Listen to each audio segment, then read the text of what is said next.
C'était à quelques instants du départ du dernier Grand Prix de la saison, la poignée de main entre les deux prétendants à la couronne, Michael Schumacher à droite, Mika Häkkinen à gauche. 90 points pour le Finlandais, 86 pour l'Allemand, Pierre Van Vliet, Jacques Laffite, Jean-Louis Moncé. La tension est à son comble à Suzuka pour la finale.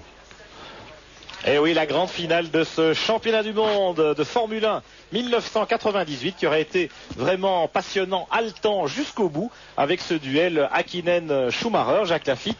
4 points d'écart, on le sait, entre les deux hommes. L'avantage mathématique est donc pour Häkkinen. Mais attention, Schumacher a signé la pole position. Il a dominé les essais, encore le warm-up ce matin. Et on sait qu'il a quand même l'expérience de cette finale, justement. Vous avez vécu ça, Jacques, en 81, c'était à Las Vegas avec Reutemann et Piquet. Vous étiez en lice pour le titre mondial lors de la dernière course de la saison. Alors, comment est-ce que les pilotes gèrent ça émotionnellement? C'est quand même très lourd.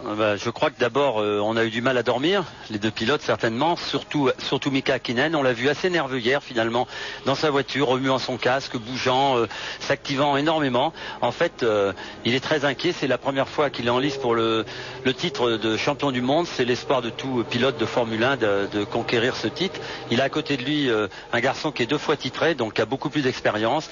Il ne s'en fiche pas parce qu'il a aussi la responsabilité de faire gagner Ferrari. Depuis 1979, la dernière victoire Scheckter, Ferrari n'a jamais été champion du monde des pilotes, donc il y a une grande absence du côté de chez Ferrari et un gros poids aussi pour Schumacher, mais il y a quand même un petit avantage pour Häkkinen. Il a 4 points d'avance. Ça veut dire quoi? Ça veut dire qu'il est capable, s'il en est capable, de suivre aujourd'hui et de calquer sa course sur celle de Michael Schumacher, de suivre le pilote italien, évidemment s'ils partent 1 et 2 sur la ligne. On verra ça tout à l'heure. Le pilote allemand sur la machine italienne, évidemment. Ah, le voilà, Schumacher, visière baissée, en pole position sur le bon côté de la piste, le côté gauche, qui est évidemment celui qu'empruntent les voitures en trajectoire idéale pendant les essais. Häkkinen, sur le côté droit de la piste, eh bien, aura peut-être un départ un peu plus délicat, puisque la piste est plus sale à gauche de votre écran. Coulthard, évidemment, en 3e position, peut bondir et essayer de protéger son leader Häkkinen d'une attaque éventuelle de l'autre Ferrari, oui, d'Eddie Irvine, en 2e ligne également. Alors regardez ce virage très rapide à la fin de cette ligne de départ, où l'accrochage n'est pas évident parce qu'on va très vite, donc il faut faire très attention. Et ici, cette succession de S très rapide, Jean Alesi vous expliquait tout à l'heure que c'est ici que la Ferrari est supérieure à la McLaren. C'est exact, on l'a vu à chaque fois dans les temps intermédiaires. Vous voyez dans ces courbes, changement d'assiette, la voiture est plus courte, elle a un peu plus d'agilité, et puis elle a surtout à son volant un pilote qui est diabolique dans ce genre de courbe. Alors oui, la grille qui défile, elle est assez symétrique, curieusement, puisque derrière, ouais, les deux McLaren et les deux Ferrari, eh bien nous avons les deux Williams qui peuvent peut-être jouer un rôle d'arbitre. On sait qu'il y a une grosse bagarre pour le championnat des constructeurs aussi, de la 3e place entre Williams, Benetton et Jordan. Là on a les deux Williams en 3e ligne, Frentzen et Villeneuve, et puis les deux Jordan, Ralf Schumacher d'Emenil, et enfin les deux Benetton, Fisichella et Wurz un peu plus loin, les deux Sauber avec Jean Alesi, et puis les deux Prost Peugeot, Panis et Trulli qui finalement ne pilote pas la nouvelle Prost AP01B, la voiture laboratoire. Il a eu un accident ce matin au warm-up et il est donc sur la voiture habituelle. Là, regardez le circuit, ici le virage de la Cuillère, Jacques. Ouais, très beau virage, évidemment abordé à très haute vitesse. Un double encore gauche une fois. Alors grandes. sur ce circuit, il n'y a pas beaucoup d'endroits pour dépasser. On peut espérer que la chicane avant les stands, que vous allez voir bientôt, on a une possibilité de dépassement ici. C'est une chicane très lente. Et puis il y a aussi à la fin de cette longue ligne droite après le départ, bien aspiré, on peut se planquer dans l'aileron de l'adversaire et déboîter au dernier moment. Mais je vous l'ai dit, c'est un circuit qui est une courbe qui est assez rapide, et prendre un risque là, c'est souvent très dangereux. Et regardez comment on fait chauffer les pneumatiques. La piste est bonne température, elle est à peu près comme elle était hier aux essais. Un petit peu de vent, un petit peu plus frais peut-être. Le grand virage rapide là-bas à gauche, c'est le 130 degrés. Et puis on arrive au freinage de cette fameuse chicane en première. Voilà. La chicane Prost-Senna, on va l'appeler comme ça. Vous vous souvenez évidemment de l'incident du Grand Prix du Japon en 1989. Eh bien, il y a 9 ans déjà. Voilà les deux. Et puis là, l'accélération, voilà. Une petite supériorité ici aussi pour la McLaren. En motricité. Il y a une très bonne motricité comparée à la Ferrari, mais enfin, au volant de la Ferrari, il y a le garçon Michael Schumacher. Regardez, il vient de faire un démarrage. Faire fumer la gomme pour bien chauffer ses pneus. Dans un instant, le départ de ce Grand Prix du Japon de Formule 1 décisif pour l'attribution du titre de champion du monde 1998. En pole position, Michael Schumacher. Sur la Ferrari à ses côtés, son rival pour le titre mondial, Mika Häkkinen, et la McLaren Mercedes. En deuxième ligne, l'autre McLaren Mercedes de Coulthard, troisième, et l'autre Ferrari d'Eddie Irvine, quatrième. Les deux lieutenants sont prêts à jouer leur rôle dans une course qui pourrait être très tactique, très stratégique, avec un enjeu énorme et des intérêts économiques évidemment colossaux. Attention, les feux rouges vont s'allumer. Et puis quand ils seront tous allumés, vous connaissez la procédure, quand ce sera éteint, ce sera parti pour de bon. 21 voitures sur la grille, puisque Ricardo Rosset n'est pas qualifié pour ce dernier Grand Prix de la saison. Et c'est parti. Oh, drapeau orange, feu orange plutôt. Voilà. La procédure de départ est donc à recommencer. J'ai l'impression qu'Hakkinen avait levé le bras. On a les drapeaux jaunes. Coulthard également a levé le bras. C'était un faux départ. Et bien voilà qui va encore ajouter à la tension nerveuse des pilotes. Est-ce que c'est Michael Schumacher qui a eu un problème? Parce qu'on l'a pas vu démarrer, on a vu Hakkinen partir. En tout cas, instantanément, Charlie Whiting, le directeur de course, c'était très rapide, bravo, a actionné le feu orange. Dans la procédure, et bien évidemment, le feu orange signifie que le départ est annulé, il y a faux départ, et on recommence, c'est-à-dire que on va reprendre une procédure de départ complète avec un nouveau tour de formation. Il y a Arnaud Trulli ici sur la Prost Peugeot. Le mulet. Jean-Louis Moncet dans les stands, est-ce que vous avez une information? Oui, juste pour vous dire que j'ai l'impression que c'était à hauteur de la troisième ligne à peu près que le drapeau jaune a été agité. Par conséquent, c'est derrière les 4 belligérants. En tout cas, les mécaniciens reviennent sur la grille de départ et on va repartir pour une procédure habituelle, classique, avec de nouveau un nouveau tour de chauffe, tour de formation. Voilà, faux départ, fausse alerte. Tempête sous les casques. Oui, ça commence. Vous avez vu au départ, je voulais le faire voir tout à l'heure, quand Schumacher s'est arrêté sur la grille, il a levé sa visière. Vous voyez, il explose, on explose un peu, on a tout fermé, on a besoin d'air.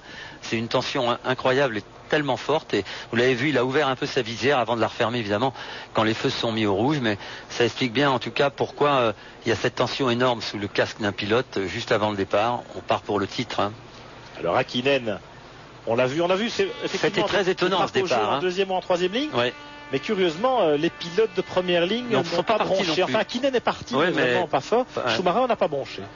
Non, mais il y a une réaction très très rapide du directeur de course. Regardez les traits de Hakkinen, très concentré, très marqué aussi. Oui, ça va ajouter un peu plus à la nervosité de chacun. Oui, entre le décalage horaire et les nuits blanches, on imagine que la fatigue peut aussi jouer un rôle. Jacques, vous vous souvenez de Las Vegas 81? Vous étiez un peu l'outsider derrière Reutemann et Piquet.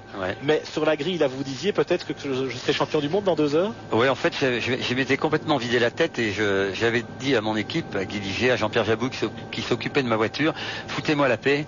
Moi, je veux plus parler de rien et je fais ma course, je conduis, vous m'arrêtez quand vous en avez envie. Je suis un pantin, je fais le mieux possible, je vais le plus vite possible et quand vous avez quelque chose à faire, faut me faire signe. Voilà, point. Résultat, on a vraiment attendu longtemps pour changer les pneumatiques. Guy Ligier, à ce moment-là, on a eu une petite polémique avec Guy parce qu'il n'a pas voulu m'arrêter tout de suite. Il n'a pas osé. J'étais en tête provisoirement du championnat du monde, donc il était très content. Et voilà, regardez l'image. Coulthard et Hakkinen sont partis, mais Schumacher n'a pas bougé d'un millimètre. Vous avez vu de cette vision, on voit là-haut les feux qui clignotent, qui sont mis à clignoter instantanément et Schumacher les a peut-être vus avant Hakkinen, mais enfin, c'est toujours un peu la confusion. Hein. En tout cas, Jean-Louis, on vous écoute. Oui, Pierre et Jacques, je voulais simplement vous dire une chose. Il faut remarquer, si vous me dites que les 2 McLaren ont bougé, il faut remarquer que cette année, par 3 fois, il y a eu des faux départs et qu'elles n'ont pas pu prendre un bon deuxième départ. On parle effectivement d'un système de départ programmé sur les McLaren. On sait qu'il n'y a pas d'assistance électronique tout à fait autorisée, mais... Alors, vous pensez que c'est Ralf Schumacher qui aurait provoqué ce faux départ pour faire plaisir à son frère, pour que les McLaren n'aillent pas plus loin? C'est ça que vous voulez dire? En troisième ligne, c'est peut-être Williams. Enfin, toujours est-il que, effectivement, on se souvient qu'à Magny-Cours et à Montréal, les faux départs n'avaient pas souri au McLaren Mercedes. Alors on va voir ce qu'il en sera ici à Suzuka. Regardez Mika Häkkinen. Pierre Van Vliet. Oui, Jean-Louis. Pierre, alors je suis revenu dans le stand Prost Grand Prix où je vais assister au départ et on me dit que par le truchement de la radio, on a appris que c'était Jarno Trulli qui avait calé. Voilà, on dit que c'est beaucoup plus loin que la troisième ligne. Voilà pourquoi on a vu ce gros plan de Jarno Trulli tout à l'heure. Trulli qui pilote ici le mulet de l'écurie Prost Peugeot, une voiture classique AP01 qu'il n'avait piloté que vendredi lors des premiers essais. Ça marchait très bien. Voilà, puisque samedi, il avait consacré sa journée au développement du prototype AP01B, une voiture laboratoire un peu hybride qui est équipée du train arrière de la Prost AP02, la voiture de 99 avec une nouvelle boîte de vitesse et un nouveau moteur Peugeot. Malheureusement, on sait que Trulli a été victime d'une sortie de route ce matin aux derniers essais libres, au warm-up, et qu'il n'a donc pas pu aligner cette voiture en course. On revient sur les protagonistes de la course au titre mondial, Häkkinen et Schumacher. Alors Häkkinen, évidemment, il a son destin entre ses mains, Jacques. Il peut se contenter d'une deuxième place derrière Schumacher.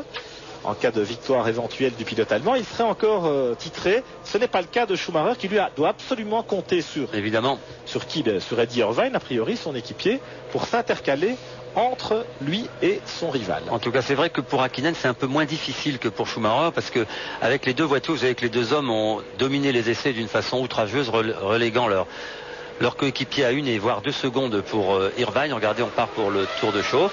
Bon, ça part. Voilà, un nouveau tour de formation. Et Williams, attention, j'ai vu une Jordan à la hauteur d'une Williams. Vous savez qu'on n'a pas le droit de se dépasser dans les tours de formation.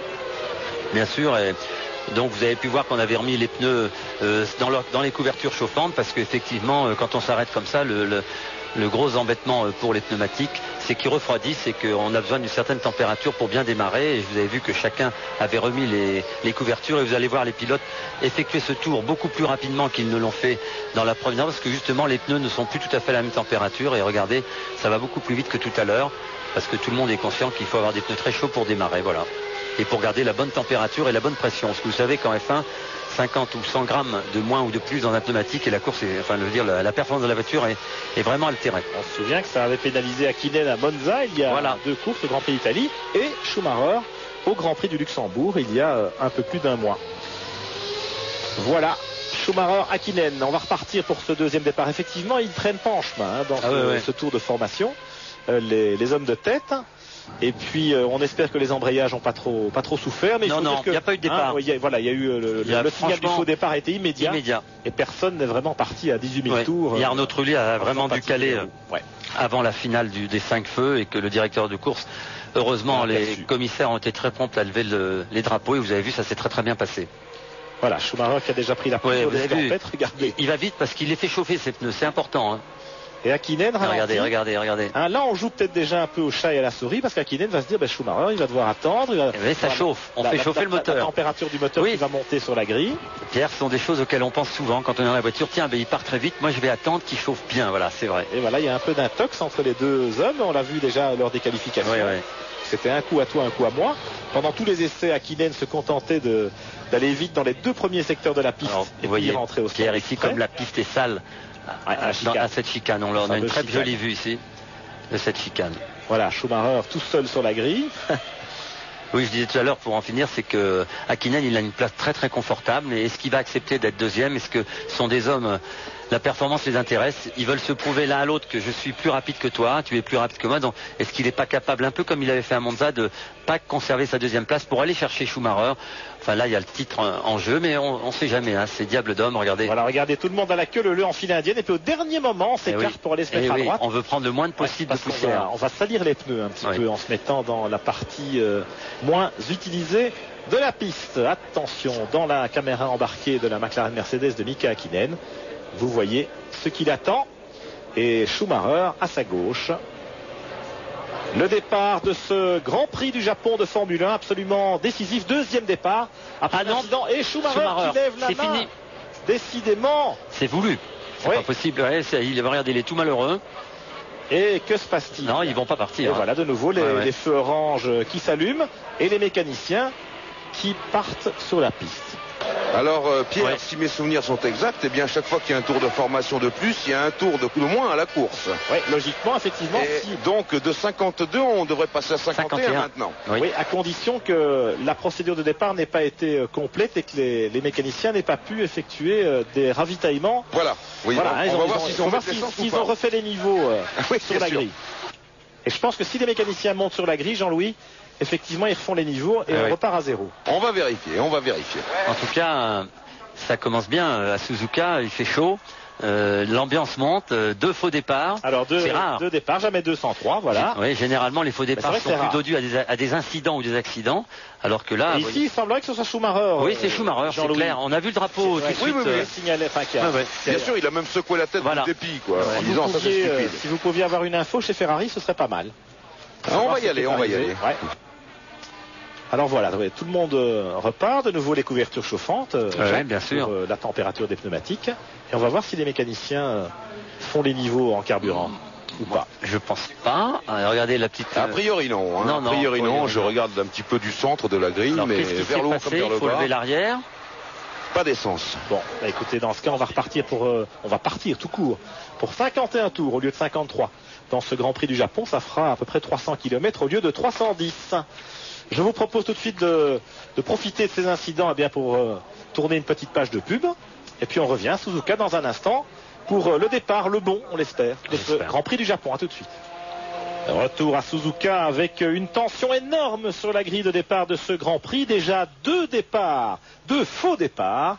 Et une information très importante, c'est que les pilotes qui sont responsables du faux départ, Jarno Trulli la première fois, mais attention, Michael Schumacher, l'homme que vous avez en gros plan là sur votre écran, la seconde fois, eh bien ils vont en principe s'élancer depuis la dernière ligne de la grille de départ. Jean-Louis Moncet, vous êtes sur la grille, vous pouvez nous confirmer cette information? Eh oui, eh bien je vous la confirme en ayant vu plutôt de l'intérieur du stand Ferrari les mines extrêmement allongées de toute l'équipe, surtout quand vous l'avez signalé, Ross Brawn est allé le dire à Michael Schumacher. Alors, on va voir s'il y a une dérogation au système, mais à mon avis, je ne le crois pas. Et c'est donc un premier coup de théâtre avant l'heure. Ah ouais, là, le ciel lui tombe sur la tête à Michael Schumacher. La pole position aux essais, eh bien, elle va se transformer en une place en dernière ligne sur la grille de départ, aux côtés de Jarno Trulli. Vous imaginez la déception du pilote allemand et la rage. Regardez, voilà, tout le monde s'élance et Schumacher attend. Imperturbable. Quelle image, Pierre, terrible. Regardez. C'est pas bon. C'est pas sympa. C'est peut-être le titre mondial qui s'envole là. Ouais. Schumacher impuissant. Vous vous rendez compte le travail fourni par ce garçon et tout ça annulé en 2 secondes. Et il va partir dernier. Ouais. C'est incroyable. Alors en tout cas, ça nous présage une course fantastique certainement de Michael Schumacher. Rien n'est perdu pour le pilote allemand, mais franchement, il va être déchaîné. C'est un coup du sort terrible, Pierre. Ouais, et là pour McLaren Mercedes, c'est un cadeau du ciel. Évidemment, il ne faut pas vendre la pole course. Il y a encore 51 tours de course, 300 km à peu près pour ce Grand Prix du Japon. Attention, mais Schumacher va avoir beaucoup de mal quand même à se frayer un chemin dans le trafic des concurrents moins rapides. Oui, mais enfin, tous les concurrents moins rapides savent qu'il y a un titre qui se joue, donc il va pouvoir à dépasser sans aucun problème très très rapidement. Mais vous savez qu'ici, sur n'importe quel Grand Prix, partir dernier, c'est 10 secondes au premier tour. Bon, l'écart par rapport aux performances des voitures des essais est insurmontable pour Michael Schumacher, à moins d'un imprévu quelconque. Mais bon, est-ce qu'on va changer la stratégie de la course pour Michael? Un seul arrêt je sais pas. Ils vont essayer de trouver quelque chose. En tout cas, chez Ferrari, on doit réfléchir. Mais ça va être très difficile pour le pilote allemand. Mais il nous a déjà habitués à d'autres choses. Regardez Jean Todt dépité. C'est le moins qu'on puisse dire. Et on se met à sa place. Vous vous rendez compte? Et on se demande ce qui est arrivé, Jean-Louis, pour que Schumacher soit contraint de lever le bras. Parce qu'il connaît quand même le règlement, il se doutait que ça pouvait lui arriver. Ah oui, mais il a calé. Et il a tout simplement calé. Et tout simplement, je crois que c'est une panne de régime moteur, si je puis dire, au moment où il a fallu lancer la machine. Alors le fait qu'Hakkinen l'ait laissé partir dans le tour de chauffe, on parlait de cette guerre des nerfs, eh bien ça a peut-être porté ses fruits. Oui, de rester un peu trop longtemps sur la grille avec le moteur en route. Vous savez, l'embrayage évidemment qui fonctionne, on est en première, on garde la première embrayée, donc on a le pied ou du moins la main sur l'embrayage. Et c'est très difficile et il a attendu peut-être un peu trop longtemps. Quel dommage en tout cas que ce duel au sommet soit malheureusement tronqué dès avant le départ de ce Grand Prix du Japon. Le départ, on espère qu'il va être donné pour de bon cette fois. Ici à Suzuka. Au lieu de 53 tours prévus, eh bien, on devrait couvrir 51 tours, puisque chaque fois, eh bien, on enlève un tour pour chaque tour de formation, en principe. Et voilà, Hakkinen qui va se retrouver en pole position, puisque la Ferrari n'est plus là. Quel rebondissement, hein. Voilà, les deux McLaren Mercedes vont partir en tête comme à la parade. On va voir, parce qu'il y a encore Eddie Irvine qui peut essayer de tirer son épingle du jeu. Il va jouer son va-tout, Irvine. Il n'a rien à perdre. Regardez, il sait que Michael Schumacher est reparti dernier. Et il va tenter, autant que faire se peut, de semer le trouble dans la parade des flèches d'argent. Et oui, ça va être la seule chance de Schumacher. C'est un superbe départ pour Eddie Irvine. Se positionner devant les deux McLaren, ça va être très très difficile. Il en est capable. Il y a 10 ans, ici même en 1988, eh bien Ayrton Senna avait eu la même mésaventure. Il était parti en dernière ligne. Bravo Pierre. Il avait raté son départ, en tout cas. Il était parti très très loin et il avait quand même remporté la course. Et c'était son premier titre de champion du monde, Ayrton. Michael Schumacher en dernière position pour le départ de ce Grand Prix du Japon. Le pilote allemand avait signé la pole position aux essais. Malheureusement, eh bien, il a été la victime et en même temps le coupable d'un faux départ. Le règlement est formel. Dans ce cas, la voiture qui a calé sur la grille doit repartir en queue de peloton. C'est le cas de Schumacher, mais aussi de Jarno Trulli. Deux faux départs déjà ici à Suzuka. Et maintenant, c'est parti pour de bon. Les feux s'éteignent. Et les concurrents s'élancent avec Hakkinen en tête. Ça y est, il s'est fait avoir. Irvine deuxième. Et Frentzen en troisième position. Très bon départ. Hakkinen, bon départ quand même. Schumacher fait déjà l'extérieur là-bas derrière. Regardez les deux Benetton qui se redoublent. Et c'est parti cette fois pour de bon. Et pour 51 tours de course. Hakkinen, Irvine. Et puis Frentzen devant Coulthard et l'autre Williams de Villeneuve. Un départ sans encombre cette fois. Et Hakkinen qui a la voie libre, dégagée. Il doit être soulagé. Regardez Coulthard ici derrière la Williams de Frentzen. Le pilote écossais a complètement manqué son envolée. Mais vous savez, il a voulu protéger son coéquipier. Vous avez vu, s'est rabattu tout de suite sur la droite. Donc se rabattre, c'est perdre déjà 10 mètres par rapport à la concurrence qui elle va tout droit. Voilà. C'est une bonne intention. Et puis des Jordan qui sont là aussi, derrière les deux Williams, avec Ralf Schumacher de Deauville. Et puis les Benetton et le reste du peloton avec Jean Alesi, Olivier Panis notamment. Alesi qui est 10e, mais Panis 11e. Voilà le virage de la Couillère, Spoon Curve, avec une accélération tout en glissade ici. Et on va un peu voir où se trouve Michael Schumacher. Il est déjà 13e, tenez-vous bien. Schumacher, au deuxième passage intermédiaire de ce circuit Suzuka, occupe déjà la 13e place. C'est absolument incroyable. Le pilote allemand déchaîné, parti en 21e position, a déjà dépassé pas moins de 8 concurrents sur 2 tiers d'un tour de ce circuit de Suzuka. Fin du premier tour avec Hakkinen qui déboule devant les stands. 1 seconde et demie d'avance sur Irvine. Frentzen 3e, Coulthard 4e, Villeneuve 5e, Demonil a pris un très bon départ. Il est 6e devant son équipier Ralf Schumacher. Regardez Michael, le grand frère, il est là 12e. Derrière Alesi et Panis. Oui, il va avoir un peu plus de mal pour doubler les voitures qui sont devant lui maintenant parce que ça va plus vite. Regardez le départ de Schumacher. On revoit son départ. Et regardez, il se faufile déjà. Incroyable, incroyable. Il a pris un départ fabuleux. Il a déjà doublé 6 concurrents avant le premier virage. Et voilà, là il va faire l'extérieur, on l'a pas vu, c'est dommage. Motivation exacerbée. Et alors c'est 9, enfin il est à peine à 10 secondes, 9 secondes 6 de retard sur... c'est rien du tout, un arrêt au stand, une mauvaise... Vous savez, bon, la course n'est pas finie pour Schumacher. Bien au contraire, on fait le culot, le talent de Michael Schumacher. Il a la possibilité de revenir et je suis sûr qu'il va revenir. Regardez, il va là, le voilà. Bien sûr. Vous savez, je vous l'ai dit tout à l'heure, on joue le championnat du monde, les pilotes savent ce que c'est, on va le laisser passer sans aucun problème pour pas perturber le déroulement de cette course formidable. Enfin, c'est vrai pour certains concurrents, peut-être pas tous. Je pense que Jean Alesi n'opposera effectivement aucune résistance à la voiture rouge. Il n'y en a aucun. Jean est le premier des tifosos. Oui. Dans le peloton, on a le respect de Michael Schumacher. Je vous le garantis, tous les pilotes. C'est évident. C'est le patron. Mais évidemment, quand il va tomber sur Coulthard ou sur son ami Frentzen, ce ne sera pas pareil. Oui, même Villeneuve. Évidemment. Voilà, Frentzen 3e, Coulthard 4e. Il est plus vite. Il est plus vite. Bon, mais enfin, il a bien. Mais ici, à tout cas, pour dépasser, il en faut un peu plus. Et puis Villeneuve, 5e, Desmonil, 6e, Ralf Schumacher, 7e. Et puis les deux Benetton. Regardez. Et Michael Schumacher ne doit pas être loin de la 10e place maintenant. On va vous dire ça. Voilà qui est fait. Il est 10e. Il a passé à 10e, il a 10 secondes 5. Il a perdu à peine 8 dixièmes dans ses dépassements. Voilà. 10e à 10 secondes après 2 tours. Schumacher va-t-il relancer ce Grand Prix du Japon? Ce serait évidemment absolument sensationnel. Et je pense que chez McLaren, on doit quand même surveiller les écarts. Bien sûr, une 42-2 pour Hakkinen, une 43-1 pour Michael Schumacher, 9 dixièmes d'écart, mais vous savez qu'il a doublé, les voitures a doublé. Ouais, parce que le meilleur tour, c'est Eddie Irvine, voilà. 41-8. Ça veut dire que la Ferrari est pas mal. Voilà. Et Irvine est revenu à 1 seconde de Hakkinen alors qu'il était à 1 seconde et demie au premier tour. Irvine va faire le maximum pour tenter évidemment de mettre la pression sur le pilote finlandais. Et nous, on va mettre la pression sur vous pour voir si vous êtes bien réveillés. Top position, tout de suite, première alerte.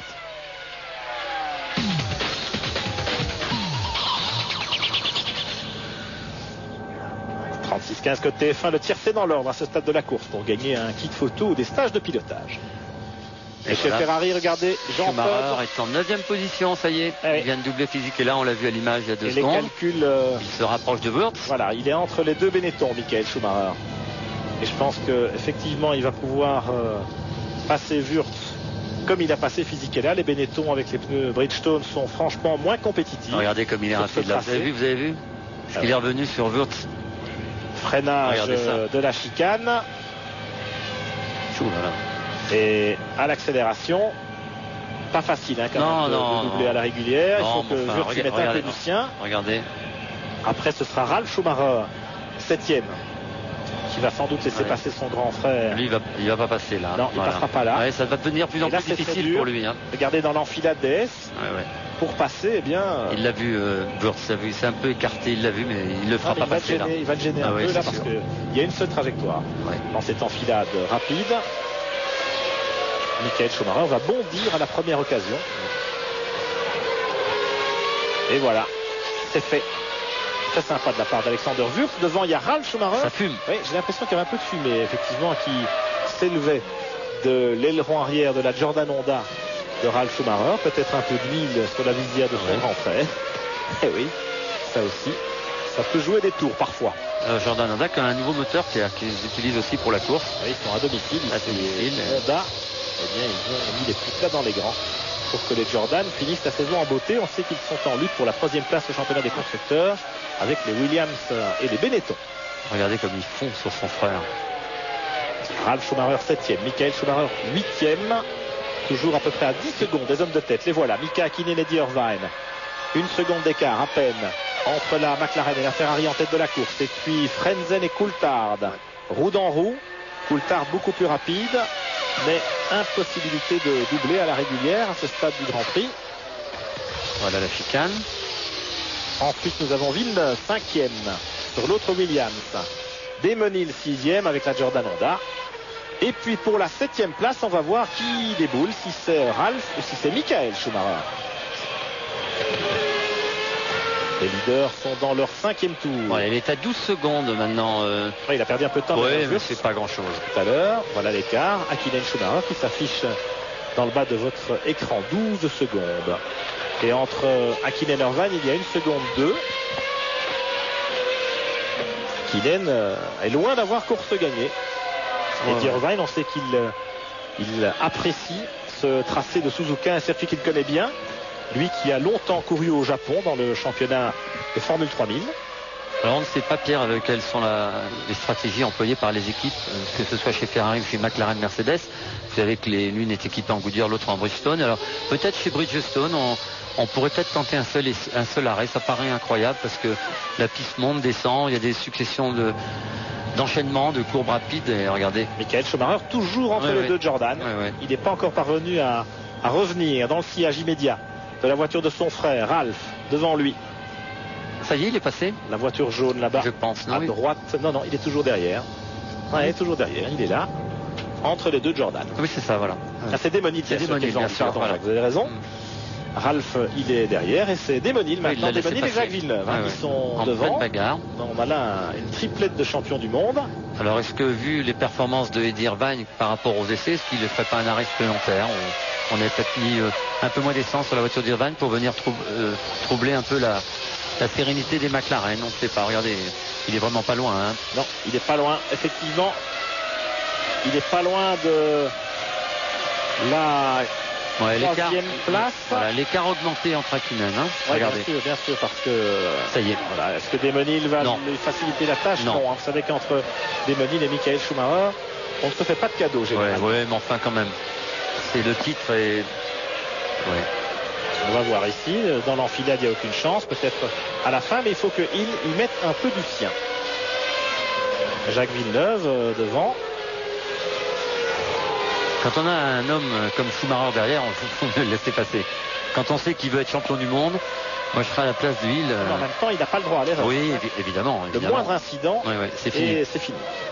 Oui, il a un gros challenge sur les épaules, mais il adore ce genre de challenge et il est capable de s'en sortir très bien, vous verrez. C'est dans l'adversité, c'est dans cette situation. Il adore cette situation. Terrible que les plus grands champions. Regardez, il ne l'a pas laissé passer.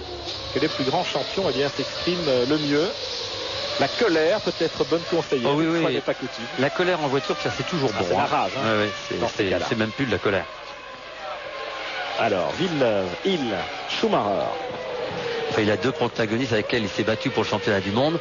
Tous les deux ont eu un accrochage avec lui. Vous vous souvenez l'année dernière à Jerez et le Damon Hill, lui, c'était à Adélaïde. En 94. Alors moi, je dis attends mon pote, mais quand même, ce sont des sportifs. Hein. Écoutez, on a Michael Schumacher, champion du monde 95. Regardez. Damon Hill, champion du monde 96. Et Jacques Villeneuve, champion du monde 97. Belle brochette devant vous. Pas mal. Et regardez. Et comme Hill et Villeneuve sont en bagarre eux-mêmes, alors Hill estime qu'il n'a pas de raison de faire le moindre cadeau à Michael.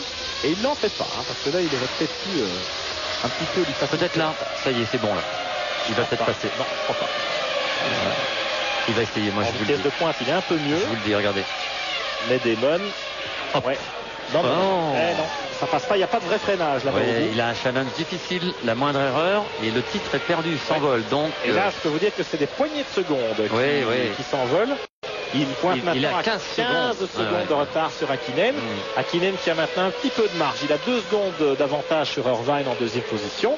Frenzen, troisième sur la Williams. Quel dommage. Et là, 12 secondes. C'est-à-dire qu'il est juste devant. Quel dommage que Damon Hill ne laisse pas passer Michael Schumacher. Bon, pour l'intérêt de la course, pour le championnat aussi, ça serait très important. Mais c'est vrai qu'il est en bagarre, Damon Hill, pour la 5e place avec Villeneuve. Et puis qu'il n'y a pas un gros écart de performance entre la Jordan et la Ferrari. Quand même. Il va y aller. Quand même. Tôt ou tard, il va y aller. Il attend les drapeaux bleus peut-être. Oh là là, regardez, il est à l'attaque. Il fait celui qui est en bagarre avec Jacques. Et donc, il est en bagarre. Bien sûr. Pas de raison de s'écarter. Chacun fait sa course. Regardez, il va doubler Damon. Ah oui, il attaque. Il va doubler. Donc effectivement. Léger travers. Peut-être une autre. Non, c'est les enfilades. Dans ce virage, c'est impossible. En tout cas, la tension est à son comble. Et dans les centres, ça ne doit pas être triste non plus, Jean-Louis Moncet, parce qu'on doit être en train d'imaginer des stratégies chez Ferrari, notamment pour permettre à Irvine peut-être de rester devant Hakkinen ou de passer devant lors des ravitaillements, pour un peu le contraindre à ralentir et permettre un éventuel retour de Michael Schumacher. Qu'en pensez-vous? Oui, absolument. C'est ce qui est en train de se préparer là, il est entre Jean Todt et Ross Brawn. Vous savez que ce sont les deux experts du Grand Prix de Hongrie qui ont improvisé un 3e ravitaillement. Mais ce qui est sûr également, c'est que dans tous les stands, on a le regard fixé comme vous sur la télévision pour voir Schumacher.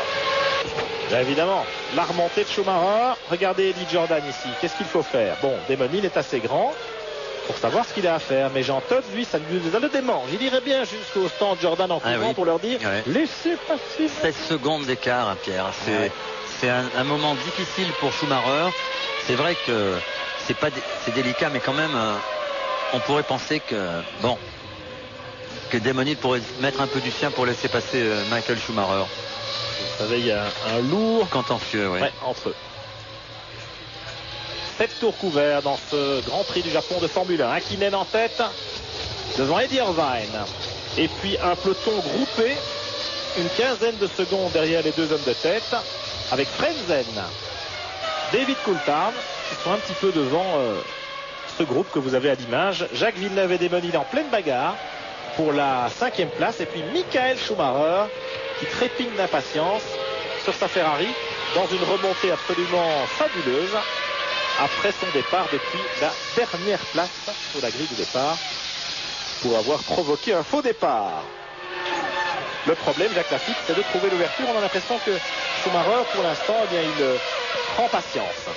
Et oui, il faut qu'il trouve l'opportunité. Il est en train de réfléchir où est-ce qu'il peut passer, parce que là, il a fait quelques tours derrière. Il s'aperçoit que à l'accélération ici, on pourrait penser, mais que la Jordan Honda est une voiture rapide en ligne droite. Elle est aspirée par la voiture de Villeneuve devant, donc elle est pour ainsi dire impossible à doubler en vitesse de pointe, comme ça pourrait pu être le cas s'il était tout seul.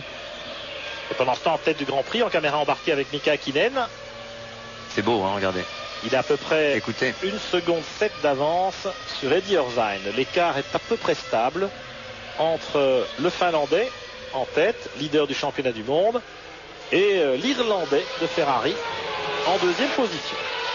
Et Schumacher toujours pris au piège. Jean-Louis, qu'est-ce qu'on en pense? Oui, effectivement, tout le monde surveille donc cette bagarre, mais il faut rappeler quand même que Jordan et Williams sont en bagarre, eux, pour des places à prendre dans le titre mondial des constructeurs. Je vous rappelle le classement, Williams 35 points, Benetton 33 et Jordan 31 points. Donc tout est important aussi, voilà ce qui explique la situation. Ouais, l'âpreté de la lutte entre Villeneuve et Damon Hill. Et ces jeunes gens sont dans les points, comme on dit, c'est-à-dire qu'ils occupent des places qui attribuent des points à l'arrivée de la course, 5e et 6e en l'occurrence, des points qui valent leur pesant d'or pour les écuries, parce qu'il y a quelques millions de dollars d'écart, je peux vous dire, en fonction de votre position finale au classement du championnat des constructeurs. Et ceci explique cela, vous avez raison de le souligner, Jean-Louis. En tout cas, Schumacher est en train d'observer devant lui cette voiture jaune, la Jordan Honda, et il se demande où est-ce qu'on va pouvoir bien passer. Moi, je me le demande aussi, Pierre. Je ne vois pas l'opportunité, vu la vitesse de pointe de la Jordan Honda, pour Michael Schumacher de dépasser sans une petite faute ou un problème sur la voiture de Jordan. Et pendant ce temps, Mika Hakkinen signe le meilleur tour en course, 1:41.2. Il relègue maintenant Irvine à 2 secondes. Frenzen et Coulthard ici en bas de l'image sont à 18 secondes. Et puis Villeneuve, Hill et les 2 Schumacher à 20 secondes. Alors que nous avons bouclé 9 tours sur les 51 que va comporter ce Grand Prix du Japon. Alors pour Schumacher, eh bien c'est un peu le casse-tête chinois. On va voir comment il va s'en sortir après une petite pause dans ce Grand Prix. A tout de suite, reste avec nous. Retour à Suzuka dans ce passionnant Grand Prix du Japon Formule 1. Décisif évidemment pour l'attribution du titre mondial 1998 des conducteurs. Pour l'instant, l'avantage est à Mika Hakkinen ici à l'image au volant de la McLaren Mercedes en tête du Grand Prix. Nous sommes dans le 12e des 51 tours de la course. Hakkinen a maintenant 3 secondes et 4 dixièmes d'avance sur Eddie Irvine en 2e position. Et vous le voyez, 25 secondes d'avance sur Michael Schumacher, toujours bloqué à la 7e place. Jacques Lafitte, stratégiquement, il va falloir prendre une décision chez Ferrari. Oui, je pense qu'on va arrêter Schumacher un peu plus tôt que prévu, parce que là, il est en train de perdre 1 seconde et demie, voire 2 secondes au tour, ce qui est énorme. 25 secondes, c'est presque irrattrapable maintenant à armes égales, parce que les 2 voitures, les 2 pilotes sont très rapides ici. Alors, est-ce que Jean Todt et Ross Brawn vont prendre la décision d'arrêter un peu avant le 16e ou 17e tour la Ferrari, suivant la stratégie qu'on a employée, remettre un peu plus d'essence et faire un 2e relais un peu plus long? Mais je sais pas, moi je pense que c'est ce qu'ils vont faire, parce qu'on ne pouvait pas l'arrêter à 9 tours, à 10 tours, mais là vraisemblablement on va l'arrêter. Ouais, et puis chez McLaren Mercedes, on peut encore aussi prendre l'option d'adapter la stratégie en la copiant sur celle de Schumacher. Évidemment, il y a Irvine en 2e position qui peut toujours éventuellement inquiéter Hakkinen en tête. Pour l'instant, il a tendance à perdre un peu Schumacher, le contact. Schumacher, il lui faut les 10 points de la victoire pour être sûr d'être champion du monde. Et après la 2e place, on marque très peu de points pour faire la différence. Je veux dire, faire les 4 points, c'est pour ainsi dire impossible après la 4e place, puisqu'on marque 3 et 2-1. Voilà. Hakkinen, il s'envole. 3 secondes 7 maintenant d'avance sur Irvine. Ouais, il est là, Irvine, en tout cas. C'est dommage. On peut penser que la Ferrari aurait été formidablement compétitive face à Mika Hakkinen aujourd'hui. Duel tronqué, c'est un peu dommage. Mais c'est pas fini. Non. Jean-Louis, dans les stands chez Ferrari, on doit calculer ferme. Alors écoutez, dans l'instant chez Ferrari, on n'y est pas parce que la porte est extrêmement close. Ils sont en train je crois, de résoudre le problème, enfin d'essayer de le résoudre plutôt. Et ça va être très difficile, mais dans 5 tours à peu près, je serai rentré dans le stand de la Scuderia. Alors on verra, je vous en dirai plus. Bien sûr, et puis en plus Pierre et Jean-Luc, vous savez que les pneus Goodyear ici sont très compétitifs et on a dû employer des pneus assez tendres et j'ai entendu dire dans les paddocks que les pneus au bout de 12 tours, 13 tours perdaient un peu de leur efficacité, mais qu'on prenait le risque de faire 4-5 tours avec une voiture un peu moins performante parce que le gain pour les 10 premiers tours était beaucoup plus important que la perte de ces 3-4 tours. Donc petite angoisse quand même, donc il est très difficile peut-être avec les pneus Goodyear aujourd'hui de faire plus de 20 tours. Je veux dire, ce qu'on demanderait à Schumacher s'il s'arrêtait maintenant, c'est ce qu'on lui demanderait à l'écurie pour pouvoir ravitailler avant la fin de la course, même si celle-ci est amputée de 2 tours, ce qui peut être un petit avantage pour Schumacher finalement. Ouais, en tout cas pour le moment, le gros inconvénient c'est Damon Hill pour lui. On doit intégrer tout ça dans les calculs en tout cas chez Ferrari actuellement. Bagarre pour la 3e place ici entre Frentzen et Coulthard qui disparaissent à droite de l'écran, et puis Villeneuve, Hill et les 2 frères Schumacher, Michael devant Ralph. Michael qui est pris au piège. Ouais. Il s'est piégé presque tout seul. Oui, bien sûr, avec le faux départ malheureusement. Alors comment ça se passe, Jacques Lafitte, au départ? Maintenant les Formule 1 n'ont plus d'embrayage, un embrayage manuel dit-on. Alors comment est-ce qu'on peut expliquer ces faux départs, le fait de caler le moteur en arrivant sur la grille dans un moment aussi important? Peut-être tout simplement la tension, la pression sur la tête. Et les pilotes, on a eu une mauvaise nuit, on dort peut-être pas très bien, et puis il y a cet enjeu incroyable, le titre. Et alors effectivement on peut avoir la main, parce que l'embrayage est à la main chez Ferrari, et peut-être qu'on a laissé la main partir un peu trop tôt. Vous savez, on essaye de démarrer le mieux possible, donc on ne peut pas lâcher l'embrayage même manuel d'un seul coup comme ça. Il faut vraiment l'approcher pour qu'il colle, et là on lâche tout, et si on le fait un peu avant, que le moteur n'est pas dans les tours, on cale. Malheureusement, on n'est pas encore arrivé à démarrer automatiquement. Un brin de nervosité. Oui. Peut-être aussi peut-on expliquer, Jacques, l'incident de Schumacher du fait que l'embrayage avait peut-être déjà souffert lors du premier départ, même si à l'époque, souvenez-vous, la Ferrari n'avait quasiment pas bougé. Absolument, elle avait en place. Oui. Non, mais je crois que c'est plus dû à la nervosité, ou peut-être un petit ennui mécanique sur la Ferrari. On a vu les mécaniciens s'activer pour refroidir un peu toute la voiture en mettant énormément de glace dans les radiateurs. 29 secondes d'écart, c'est énorme. Quasiment. C'est énorme. On a vu déjà dans les stands se préparer chez Benetton pour un ravitaillement. Chez McLaren aussi peut-être. Oui. Jean-Louis va être prêt à nous commenter tout ça. En attendant, je vous propose de jouer avec nous au top position pour la seconde fois. Bob. Vous avez vu, on rentre au 15e tour.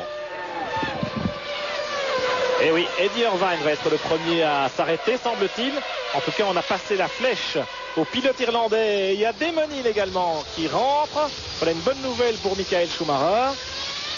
Mais dans tous les stands, évidemment, on va essayer de tirer profit des stratégies et des arrêts, parce que les écarts sont très faibles. Vous l'avez vu, le peloton se tient. Oh là, Ralph Schumacher, moteur cassé pour la Jordan Honda de Ralph Schumacher, moteur en flamme même. Et donc pour Jordan, c'est tout le temps plus important de sauvegarder Damon Hill, parce qu'il y a des points au championnat. Vous vous souvenez, Pierre, de cette petite fumée qui s'échappait de la voiture de Ralph Schumacher dans le tour quand on a vu Michael Schumacher le dépasser. Voilà. C'est Wurz qui a également anticipé le premier arrêt chez Benetton. Wurz qui occupait la 8e place. Il y a une dizaine de secondes du groupe de chasse. Regardez la fumée que a déclenché l'explosion du moteur de la Jordan de Ralph Schumacher devant les stands. C'est assez impressionnant, Jean-Louis. Oui, on se prépare chez Ferrari. Voilà l'information que je voulais vous donner. Et pendant ce temps, on voit l'image au ralenti. Belle explosion. L'explosion du moteur Honda Harakiri à domicile. Ah oui. Pour le V10 Mugen de la Jordan. Et chez Ferrari, on est prêt. Effectivement, regardez, les mécaniciens s'échauffent comme des joueurs de football. C'est pour Eddie Irvine, en effet. Irvine qui occupe la deuxième place à 4 secondes 6 de Mika Hakkinen, le leader, alors que nous avons bouclé 15 tours dans ce Grand Prix. Effectivement, c'est chez Eddie Irvine qu'il faut... Voilà, il arrive. Jean-Louis Moncey, je ne sais pas si vous êtes... Oui, absolument. Je suis arrivé, c'est un ravitaillement normal, les roues volent. Et une information pour vous qui a son importance, les pneus ne sont pas trop usé. Ah, mais tant mieux. Il y a des stries. Encore. Pas mal. 7 secondes 7. Pas beaucoup d'essence chez Irvine. Ça veut dire certainement un deuxième arrêt. Ah oui, ça c'est sûr, Pierre. Mais alors à quel stade du Grand Prix? Eh bien c'est là que tout peut se jouer. On va voir comment McLaren va réagir par rapport à Ferrari, puisque ça y est, voilà, Michael Coulthard qui attaque Frentzen. Michael Schumacher a aussi doublé, est en 5e position. Il a doublé. Il a doublé personne. Si, il a doublé Jacques Villeneuve. Ouais, exact, c'est vrai. C'est vrai, il a doublé Villeneuve, il est loin Villeneuve. Oui, il est pas rentré au stand, c'est vrai. Il allait vite. Là, c'est Fisichella, l'autre Benetton, qui rentre au stand à son tour. Fisichella à la 7e place, devant Alesi. Et effectivement, ça met maintenant Michael Schumacher en 5e position dans les roues de David Coulthard, qui a perdu un peu de temps tout à l'heure en attaquant Frentzen. Et puis Coulthard, regardez, il va peut-être un peu lever le pied, gêner un petit peu Schumacher. Ouais, non, je pense pas. On revoit au ralenti sans doute le dépassement de Schumacher sur Villeneuve. Regardez. Voilà, Villeneuve c'est un peu loupé à l'extérieur. Et fallait le faire. Bien joué. Belle manœuvre. Villeneuve un petit peu en travers à l'accélération, à la sortie de l'épingle. Alors maintenant c'est une McLaren devant lui, mais c'est pas la bonne. Oui, et puis je pense qu'on va l'arrêter. Regardez les positions après 15 tours. Hakkinen, Irvine, Frentzen, Coulthard, Michael Schumacher, Jacques Villeneuve. Il va s'arrêter. L'écart avec Irvine, là c'est une arrose au ralenti. Mika Salo qui abandonne et il a vu qu'il y avait du monde. Là, il s'est mis dans le gazon tout de suite. Alors on n'a pas parlé aussi, déjà je pense que Michael Schumacher va s'arrêter maintenant. Voilà. Il a vu que face à Coulthard, eh bien, il n'avait aucune chance. Et il y va. Michael Schumacher chez Ferrari.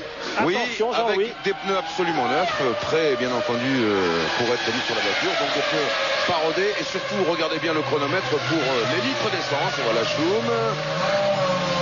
Ravitaillement sans problème. Les pneus comme ceux d'Irvine, pas très usés. C'est important. Et il repart. 6 secondes 8.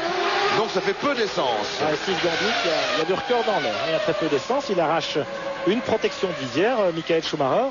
Et il repart. Et vous avez vu que pendant les séances d'essai, vendredi et samedi, chaque fois que Michael Schumacher s'arrêtait dans son stand, il faisait une simulation d'arrêt pour refaire changement de pneus. Ça a été le cas. Tous les arrêts de Michael Schumacher au stand pendant le week-end, on a préparé ses ravitaillements après ce qui s'était passé au Nürburgring où pour un dixième, il avait perdu la tête de la course. Et puis il attaque beaucoup toujours dans la piste de décélération en rentrant en stand, Michael Schumacher. Là, il est reparti devant Damon Hill, ce qui est une bonne nouvelle. Alors, lui. Il y a un autre paramètre aussi ici, Pierre, c'est la consommation d'essence qui est un peu plus importante. On est 51% à peu près d'accélérateur de pleine charge sur le moteur tout au long de ces 5 km 800 et on consomme pas mal d'essence ici, ça monte, ça descend, il y a ces virages, ces longs virages où l'accélérateur un peu levé mais ça consomme beaucoup et on sait que une des particularités du moteur McLaren de la Mercedes c'est d'être assez peu sobre et très sobre, donc il y a peut-être un petit avantage ici pour les ravitaillements et en tout cas pour les arrêts au stand. Et puis de toute façon ça fait du poids en moins si on embarque un peu moins d'essence, évidemment. Là c'était Nakano, le japonais qui est reparti au volant de la Minardi, mais on suit la bagarre pour la 3e place entre Frentzen et Coulthard. Et c'est très chaud, mais l'écossais est bloqué derrière le pilote allemand depuis le début de la course. Il a raté son départ, Coulthard, et il le paye cash. Voilà, et Irvine vient de réaliser le meilleur temps, une 41. 0,95 avec ses pneus neufs évidemment. Voilà, Irvine qui pointe maintenant à 22 secondes de Hakkinen. Mais c'est peut-être bien joué de la part de Ferrari, parce que quand Hakkinen va s'arrêter, il peut éventuellement mettre moins d'essence et s'arrêter pas trop longtemps. Mais c'était la seule chance de permettre à Irvine de passer devant Hakkinen, c'était d'anticiper le premier ravitaillement, ce qu'on n'a pas hésité à faire du côté de la Scuderia, où évidemment on joue très gros et on n'a pas beaucoup de marge de manœuvre. Avec Michael Schumacher maintenant en 6e position. À 50 secondes. Ouais, 50 secondes, mais il s'est déjà arrêté pour ravitailler. Ouais. Donc à la régulière, disons qu'il y a une trentaine de secondes d'écart toujours entre Hakkinen et Michael Schumacher. Une autre information, Pierre Ignazio Lunetta, le chef d'exploitation de Michael Schumacher, est descendu de la passerelle de commandement pour voir les pneus de Michael et aussitôt il a parlé à son pilote par le truchement de la radio pour lui dire quel en était l'état exactement.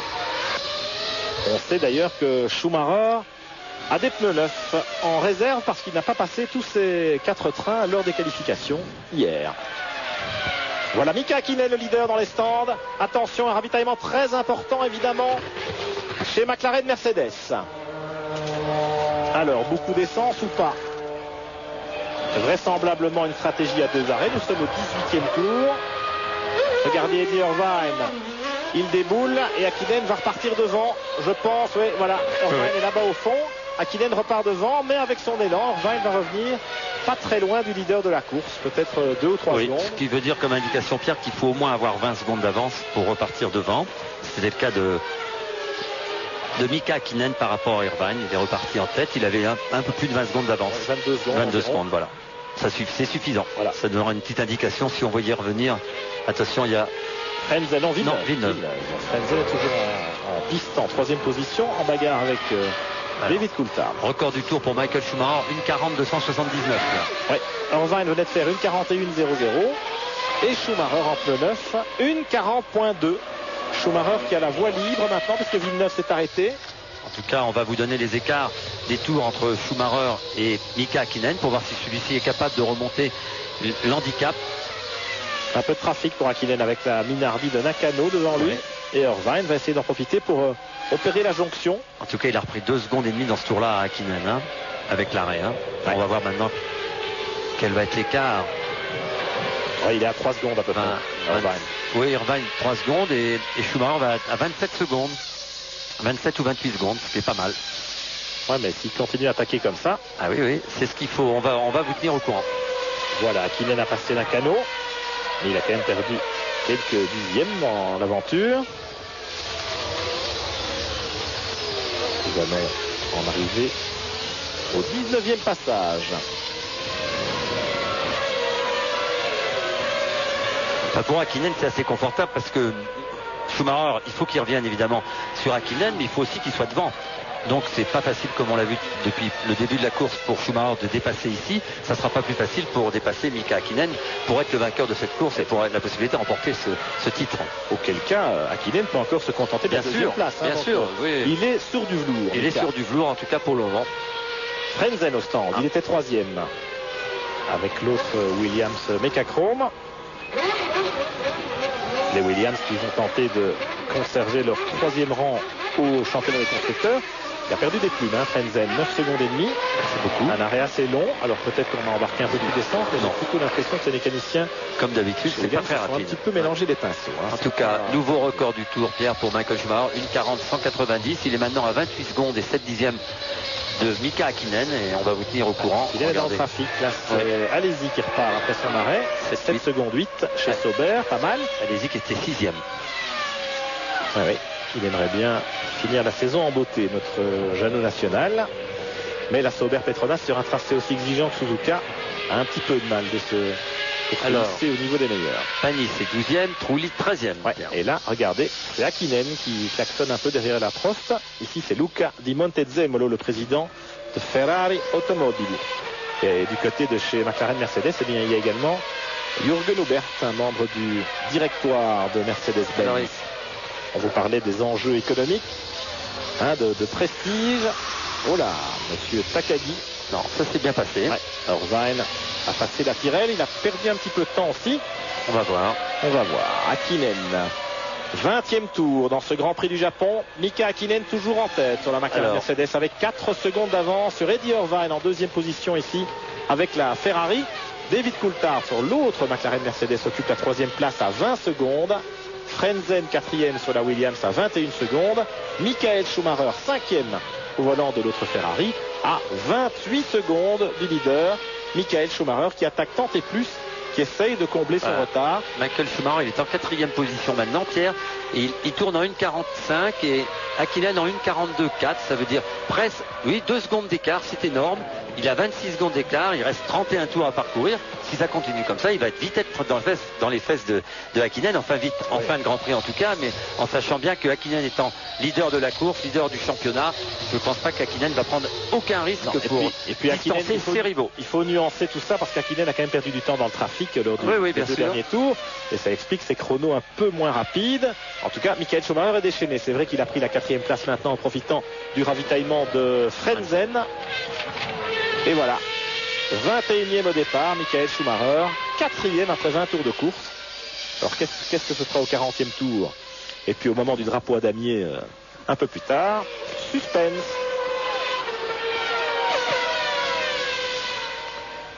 Oui, on pourrait parler de la stabilité des 2 équipes.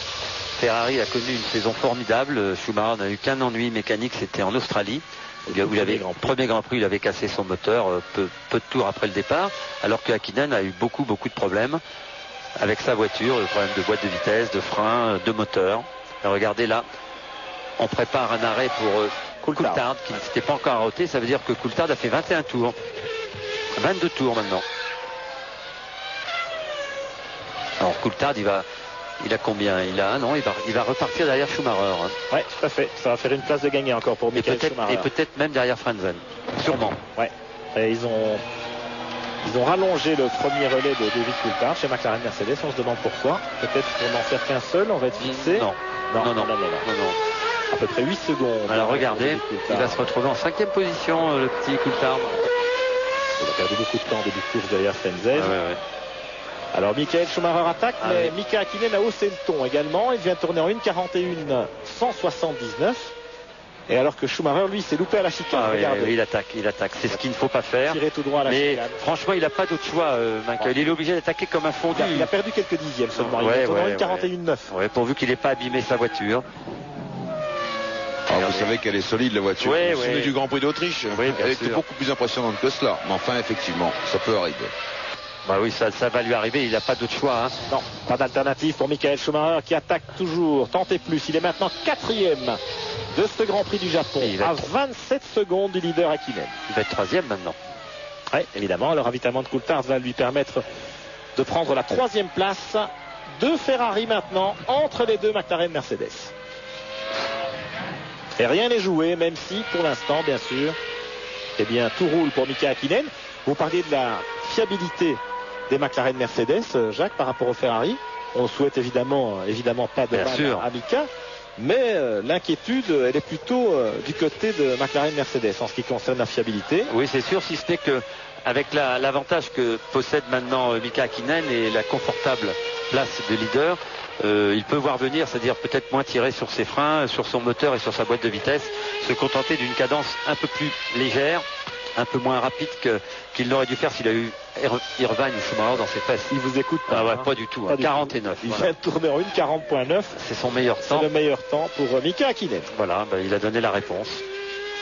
Et ce faisant, il a creusé l'écart sur Michael Schumacher qui est remonté à 28 secondes 2. Vous le voyez.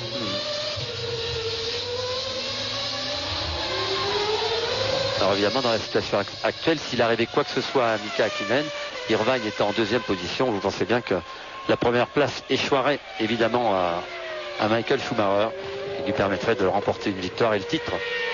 Rien n'est fini. Et vous savez qu'il a besoin de Eddie Irvine, Michael Schumacher, pour décrocher ce titre. Et donc il ne faut pas qu'Irvine perde trop de temps non plus en laissant passer son chef de file, parce que si le moindre incident ralentissait la McLaren de tête, celle de Mika Häkkinen, Irvine devrait pouvoir en profiter. Le voici. Et Irvine, il pointe à 6 secondes à peu près. Il est là, mais pas assez rapide vraiment pour mettre la pression sur le Finlandais. Voilà où nous en sommes dans ce Grand Prix du Japon. Je vous propose de tourner une nouvelle page de pub et on revient pour y voir plus clair avant les seconds ravitaillements. Dans le 25e tour de ce Grand Prix du Japon de Formule 1, nous approchons de la mi-course et la situation est pour le moins limpide, avec un Grand Prix malheureusement décapité par le départ manqué de Michael Schumacher, ou le faux départ plutôt provoqué par le pilote allemand qui avait calé, et malheureusement il a dû s'élancer depuis la dernière ligne de la grille de départ. Et ce faisant, effectivement, il a un petit peu décapité l'intérêt de cette course, même si, bien entendu, tout peut encore rebondir. Pour l'instant, Mika Häkkinen occupe la tête du Grand Prix sur la McLaren Mercedes. Eddie Irvine est 2e à 5 secondes 7. 3e, Michael Schumacher, qui est bien revenu, évidemment, du diable Vauvert. Là, vous le voyez, il est un peu dans le trafic pour l'instant. Michael Schumacher, qui est à 27 secondes de Häkkinen. Coulthard occupe la 4e place. Et puis, on pointe Frentzen 5e, Demonil 6e. Jacques Villeneuve 7e, Fisichella 8e, Wurz 9e, Jean Alesi 10e, Olivier Panis, excellente 11e place sur la Prost Peugeot, devant Johnny Herbert. Jarno Trulli est 13e, et puis on pointe les deux Japonais, Takagi et Nakano, en bagarre pour la 14e place. Vous les avez vus à l'image ici avec Michael Schumacher. Cela explique pourquoi Schumacher avait tellement de mal à les dépasser, Takagi et Nakano. C'est qu'il y a une petite lutte de prestige entre les deux pilotes japonais de la Formule 1 et qu'ils sont en bagarre, même s'ils sont à un tour des leaders. Et regardez ce freinage appuyé encore de Michael Schumacher à la chicane avec un blocage de roue. Et oui, il tente le tout pour le tout. 27 secondes de retard, puis rien n'est perdu encore. C'est pas facile, mais on sait jamais. On a vu souvent la McLaren Mercedes en fin de course avoir des problèmes de frein, de boîte de vitesse. Alors pourquoi pas aussi aujourd'hui? Là, on a la comparaison des chronos entre Hakkinen et Schumacher. Schumacher capable de hausser un petit peu le ton, d'aller un peu plus vite, mais vous voyez quand même que dans le trafic, c'est un peu saccadé. Un peu saccadé, comme il attaque beaucoup, il bloque ses roues, il perd un peu de temps. Ouais. C'est un peu irrégulier, mais bon, il fait son boulot, il va au boulot. Et puis à la régulière, on voit qu'Hakkinen est capable de réagir. Oui. Il vient de tourner à 1,41,0, Mika. Et donc à la régulière, effectivement, on voit pas très bien comment il peut s'en sortir. Je ne sais pas si c'est le sentiment qui prévaut également dans les stands de Jean-Louis Moncet. Jean-Louis? Ah, on n'entend plus Jean-Louis. Non. Il est chez Ferrari. En tout cas, Pierre, il y a aussi une grosse bagarre pour le pneumatique, parce que vous savez que Goodyear se retire de la Formule 1. C'est la dernière course de Goodyear ici, donc on voudrait bien se retirer avec une victoire. Ça serait quand même mieux, bien qu'on ait gagné suffisamment de Grands Prix et de championnats du monde depuis leur début en compétition. Et puis aussi, pour Bridgestone, c'est une année très importante, parce que battre Goodyear au dernier Grand Prix et être champion du monde à domicile, c'est aussi une belle performance et une bonne récompense pour toutes les ingénieurs qui travaillent chez Bridgestone, qui ont fourni un énorme travail.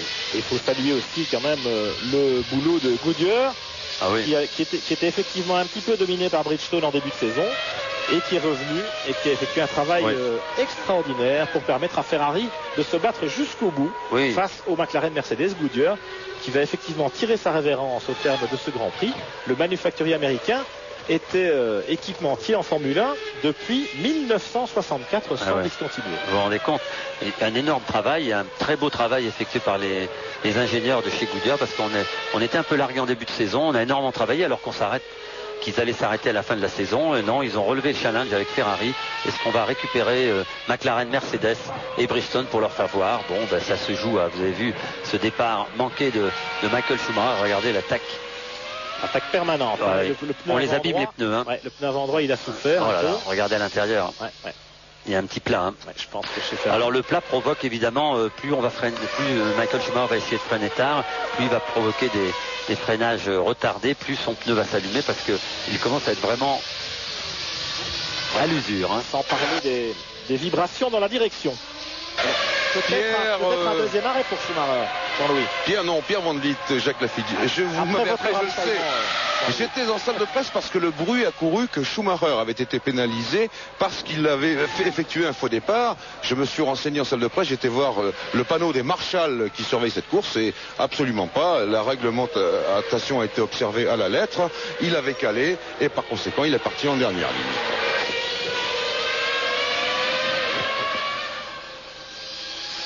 « 27 tours dans ce Grand Prix du Japon. Nous sommes avec Heinz-Harald Frentzen en 5e position, en bagarre avec Demenil sur la Jordan Honda, et puis l'autre Williams de Jacques Villeneuve. Vous savez que pour le championnat des constructeurs, il y a une bataille acharnée. On est en plein là. Entre Williams 3e, je pense que Williams devrait conserver ce 3e rang, mais pour la 4e place entre Jordan et Benetton, il n'y a jamais que 2 points d'écart. Si Demenil parvient à marquer 2 points en terminant 5e, Jordan sera 4e au classement des constructeurs, parce que les Benetton sont un peu en retrait aujourd'hui. Visiblement, la Jordan est un peu plus rapide que les Williams. Et regardez, c'est pas chez Ferrari. Oui, on se prépare chez Ferrari, voilà, une nouvelle fois. Et je vais tout de suite me renseigner, mais je pense que c'est pour Eddie Irvine. On n'est pas sûr, parce qu'on a vu Schumacher en difficulté. Allumer ses roues énormément. Il a peut-être un pneu très abîmé à l'avant-droit. En tout cas, voilà Irvine. Non, c'est Eddie Irvine. Qui s'était arrêté au 15e tour. Il va s'arrêter à peu près maintenant au 28e tour. Ça paraît logique. Il lui restera 22 tours. Voilà, le voilà. Oui, il n'y a que 51 tours. Oui, bien sûr. On raccourcit un peu les relais. Irvine, il arrive chez vous, Jean-Louis, chez Ferrari. Et oui, pour chausser des pneus lui aussi absolument neufs. Et je vais bien entendu vérifier l'état de ceux qui déchaussent. Là, cette fois, ils sont un peu plus usés quand même. Vous savez, mais il y a des variations. Un très bon ravitaillement, 6 secondes 5, c'est beau. 6 secondes 5, bravo Ferrari. Eddie Irvine repart le couteau entre les dents. Et il repart devant Michael Schumacher, son leader.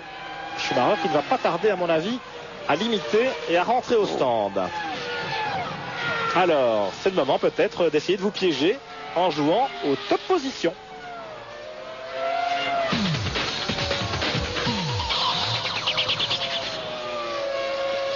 36-15 code TF1 pour gagner du matériel photo ou des stages de pilotage. Le tiercé dans l'ordre à ce stade du Grand Prix.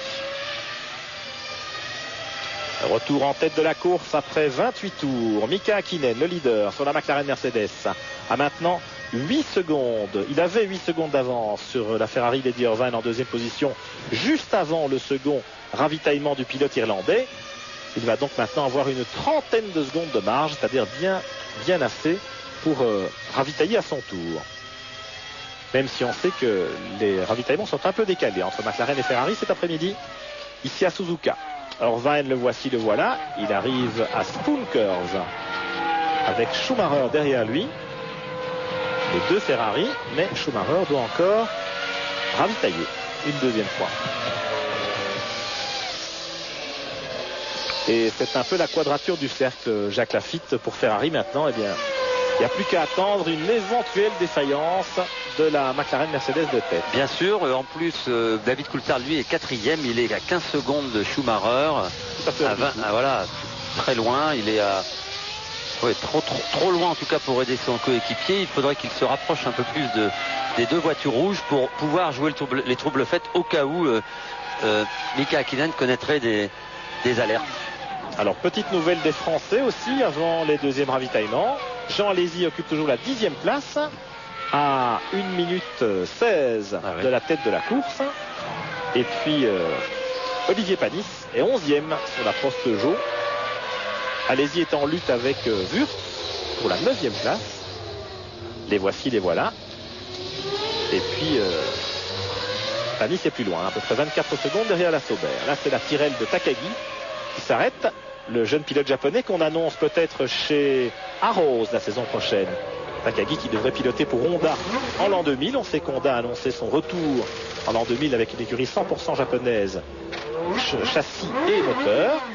Takagi, là, eh bien, il sera le dernier à avoir piloté une Tyrrell en Grand Prix, puisque c'est le dernier Grand Prix de la valeureuse écurie Tyrrell, le 451e Grand Prix de Tyrrell, malheureusement le dernier. C'était l'écurie la plus ancienne de la F1 après Ferrari. On sait que Tyrrell deviendra BAR pour British American Racing l'année prochaine avec Jacques Villeneuve et le jeune Brésilien Ricardo Zonta. Mika Hakkinen, 30 tours couverts maintenant dans ce Grand Prix du Japon de Formule 1 et la situation est sous contrôle pour le pilote finlandais. Ça, c'est sûr. Il a 25 secondes d'avance sur la Ferrari d'Eddie Irvine et 26 secondes sur celle de Michael Schumacher, son rival pour le titre. David Coulthard sur l'autre McLaren Mercedes est à 42 secondes, c'est énorme. Frentzen, 5e devant Damon Hill. Dernier tour pour Hakkinen en 1:42.2. Michael Schumacher 1:41.0. Oui, en sachant, Pierre, que ni Mika Hakkinen ni Michael Schumacher se sont encore arrêtés au stand et que la rivalité, c'est surtout le concurrent direct de Hakkinen aujourd'hui, c'est Irvine qui lui est à 22 secondes, 23 secondes de Hakkinen. Un petit arrêt au stand un peu compliqué et il peut perdre cet avantage, mais en tout cas, il aura toujours 25 secondes d'avance sur Michael Schumacher qui lui doit s'arrêter. Et vous savez comme moi que pour gagner le championnat du monde, il faut que Michael Schumacher remporte cette course et que Mika Hakkinen ne termine pas deuxième. Les 6 premiers, Hakkinen, Irvine, Schumacher, Coulthard, Frentzen, Hill. Oui. Coulthard s'énerve, il vient de tourner en 1:41.3. Ah, c'est Takagi. Oui. Dommage, on vous parlait du dernier Grand Prix de l'écurie Tyrrell. Et bien voilà, Toranosuke, Takagi. Ils sont pas sortis. Il y a eu un accrochage avec Tuero ou Nakano. Et voilà. Et c'est tout héros. Il a braqué, regardez. Il n'a pas vu. Et oh là. L'Argentin qui est venu s'empaler dans la Tyrrell au moment où le Japonais braquait pour la chicane. Vous voyez, regarde, un peu surpris. Mais en plus spectaculaire. Il comprend pas. Il comprend pas. Tout héros. C'est une grosse. Alors attention, parce qu'il y a des débris sur la piste. Attention, on peut peut-être prendre quelques débris, avoir une crevaison, on peut faire beaucoup de choses. Dommage pour Takagi et dommage aussi pour le team Tyrrell. Il n'est pas content, hein, Tora. Il a raison. Oui, il a raison. Il a raison. Grossière erreur de Tuero. Tyrrell qui quitte la F1 par la petite porte. Alors c'est vrai que Takagi et Tuero occupaient quand même la 15e et la 16e place. Attention. Attention, c'est Michael Schumacher. Voilà, crevaison. Vous voyez à l'arrière droit. Vous avez vu ce qui est arrivé, Pierre? Eh oui, vous sur les débris. Alors là, débris d'accident. C'est l'abandon. Il peut pas rentrer. Et c'est fini. C'est fini pour Michael Schumacher et pour la Scuderia Ferrari. Mika Hakkinen est champion du monde 1998. Quoi qu'il arrive maintenant, le pilote finlandais peut abandonner. Eh bien, il sera couronné champion du monde. Hakkinen en tête au 31e tour. Et pour quelle catastrophe pour Schumacher. C'est la fin, décidément. Schumacher a bu le calice jusqu'à la lie avec ce faux départ. Ce départ en dernière position. Et regardez la crevaison. Voilà, elle est instantanée. Hein. C'est juste après avoir être passé dans les débris. Les débris de l'accident, la collision entre Tuero et Takagi à la chicane. Et c'est malheureusement Schumacher qui paie les pots cassés. Eh bien voilà une image qui en dit long. Et inhabituelle surtout pour Schumacher. Et là il va devoir digérer sa déception qui doit être immense, Jacques. Ah ouais, là le pauvre garçon. On y croyait chez Ferrari. Regardez Hakkinen, lui maintenant il peut ravitailler tout à son aise. On peut presque sabler le champagne maintenant chez McLaren. On peut, Pierre, on peut, mais enfin. Il pourrait mettre un pied à terre. Non, il mettra pas un pied à terre, il va remporter cette course. Il va finir en beauté cette saison 98 qu'il aura marqué de son empreinte. En tout cas, une finale tronquée parce que ces incidents, Pierre, entre ces deux départs, entre le faux départ de Schumacher, le départ en dernière ligne, l'incident maintenant. Alors, Eddie Irvine, est-ce qu'il va rehausser le ton et essayer de récupérer alors qu'il sait que Hakkinen n'en a plus rien à faire? Est-ce qu'il va pas essayer de revenir, d'attaquer comme un fou, d'impressionner? Il est pas loin. Oui, il est pas loin. Hein. Il pourrait peut-être s'offrir sa première victoire en Grand Prix. Si, ça va faire les affaires de Damon Hill. Si Hakkinen le laissait faire. Mais regardez chez McLaren, eh bien c'est la joie. Voilà. Ça contraste, un contraste. Eria Hakkinen dans les bras de Didier Cotton. Et à côté de ça, eh bien, vous voyez que chez Ferrari, c'est la soupe à la grimace pour Jean-Todt et pour Luca Di Montezemolo.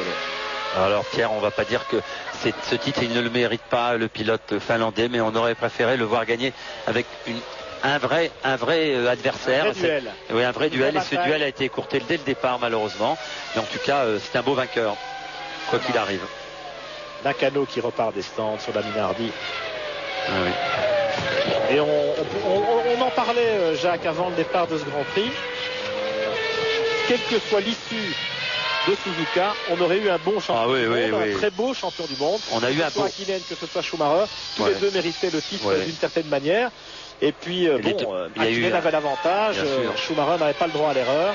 Et malheureusement, les ennuis se sont accumulés pour l'écurie. Oui. Mais c'est vrai que ce soit Schumacher ou Hakkinen, ils ont tous les deux fait une saison formidable, remarquable, très peu d'erreurs, se bagarrant du début jusqu'à la fin. On pourra citer en exemple la formidable remontée de l'écurie Ferrari et de Schumacher, un travail intense. On a énormément tourné, plus de 35 000 km d'essai cette année chez Ferrari pour conquérir ce titre, en tout cas l'offrir à Michael Schumacher.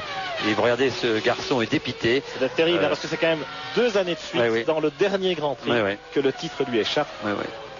Terrible déception chez Ferrari parce qu'on y croyait, on a beaucoup travaillé. Je peux vous le dire, effectivement, c'est une déception terrible pour eux.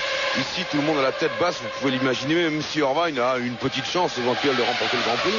Ce qui est sûr, c'est que c'est confirmé, ce que vous aviez vu à propos des débris de la voiture de Tuero et de celle de Takagi, c'est très probablement à 99% là-dessus que Michael est passé et qu'il a eu sa crevaison. Ça c'est sûr. Enfin c'est sûr, je ne suis pas sûr, mais c'était... Attention, embouteillage dans les stands avec Damon Hill. Et s'il pouvait repartir devant Villeneuve, il était devant. Damon était devant, il a ces fameux 2 points qui vont permettre à Jordan d'être 4e au classement des constructeurs. Alors, est-ce que Jordan est reparti? Oui, il est devant. C'est important parce qu'il est 5e Damon Hill, il a 2 points. 2 points, c'est l'écart qui les sépare de Fisichella qui est 8e. On va s'intéresser un peu aussi au championnat des constructeurs. Avec un coup de chapeau d'abord à McLaren Mercedes, parce que maintenant, bien entendu, c'est acquis. C'est un doublé. McLaren Mercedes décroche le titre des constructeurs. Il leur manquait un petit point seulement pour y parvenir. Donc c'était, disons, une formalité pour McLaren Mercedes au classement des constructeurs. En revanche, pour le titre des pilotes, vous le savez, c'était beaucoup plus ouvert entre Hakkinen et Schumacher. Maintenant, on sait que la victoire a basculé dans le camp du pilote finlandais, Mika Hakkinen. Et c'est assez extraordinaire pour la Finlande cette année. Jacques Lafitte, les 2 champions du monde automobile en rallye et en Formule 1 seront des Finlandais. en l'occurrence Tommy McKinnon. Enfin, il n'est pas encore. Il n'est pas encore champion du monde, mais il a une chance de devenir champion du monde, c'est vrai. C'est pas encore en bagarre avec Carlos Sainz et Colin McRae. En cas, je peux vous dire qu'il fait honneur à son titre. En tout cas, il doit être content, Mika. Il est libéré parce qu'il tourne vite, Mika Hakkinen. Regardez-le, il attaque. Il a intérêt à attaquer parce qu'il y a Eddie Irvine. Oui, et puis il est heureux, ça se voit, c'est fini, il n'a plus d'inquiétude. Alors il va pouvoir laisser donner libre cours à son pilotage et à la joie, et il attaque. Pendant ce temps, Schumacher regagne les stands, dépité.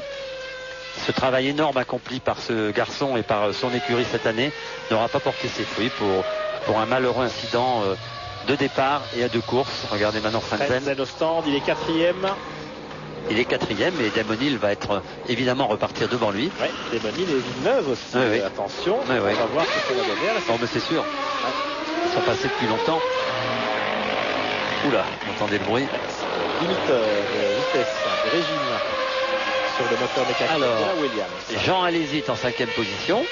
Oui, belle remontée d'Alesi avec le ravitaillement de Frentzen et ceux de Hill et Villeneuve. Il doit encore s'arrêter, hein, Jean. Oui, bien sûr. Donc il va peut-être ça va se trouver encore à la porte des points. 34e tour. Hakkinen a maintenant près de 3 secondes d'avance sur Eddie Irvine. Irvine ne semble pas en mesure de pouvoir inquiéter le pilote finlandais pour la victoire dans ce Grand Prix du Japon, même si bien sûr dans les derniers tours tout peut encore se produire. On sait que maintenant Mika Hakkinen est complètement libéré. Et c'est le triomphe pour le clan McLaren-Mercedes Bridgestone. Oui, formidable. En tout cas, formidable vainqueur que Mika Hakkinen. Quand vous vous souvenez qu'il y a 3 ans à peine, il était entre la vie et la mort après son terrible accident sur le circuit d'Adélaïde en Australie, et que ce garçon mérite vraiment ce titre. Il a tout fait pour revenir au plus haut niveau. Il a eu la confiance de son team, de Ron Dennis en particulier. On l'a laissé revenir tranquillement à une forme formidable. Et merci à toute l'équipe en tout cas. Et on est heureux pour lui. Il doit être heureux, Mika, parce qu'on le voyait de plus en plus éclairé le visage, hein, et je crois que là il va vraiment nous sourire. Un énorme courage, une très grande détermination dans le chef du pilote finlandais, Mika Hakkinen, effectivement, qui était resté entre la vie et la mort en octobre 1995, il y a 3 ans à peine, lors de ce terrible accident du Grand Prix d'Australie à Adélaïde, et qui est revenu, qui s'est rebâti une santé physique et morale, parce que le mental évidemment dans ces cas très important, joue un rôle énorme.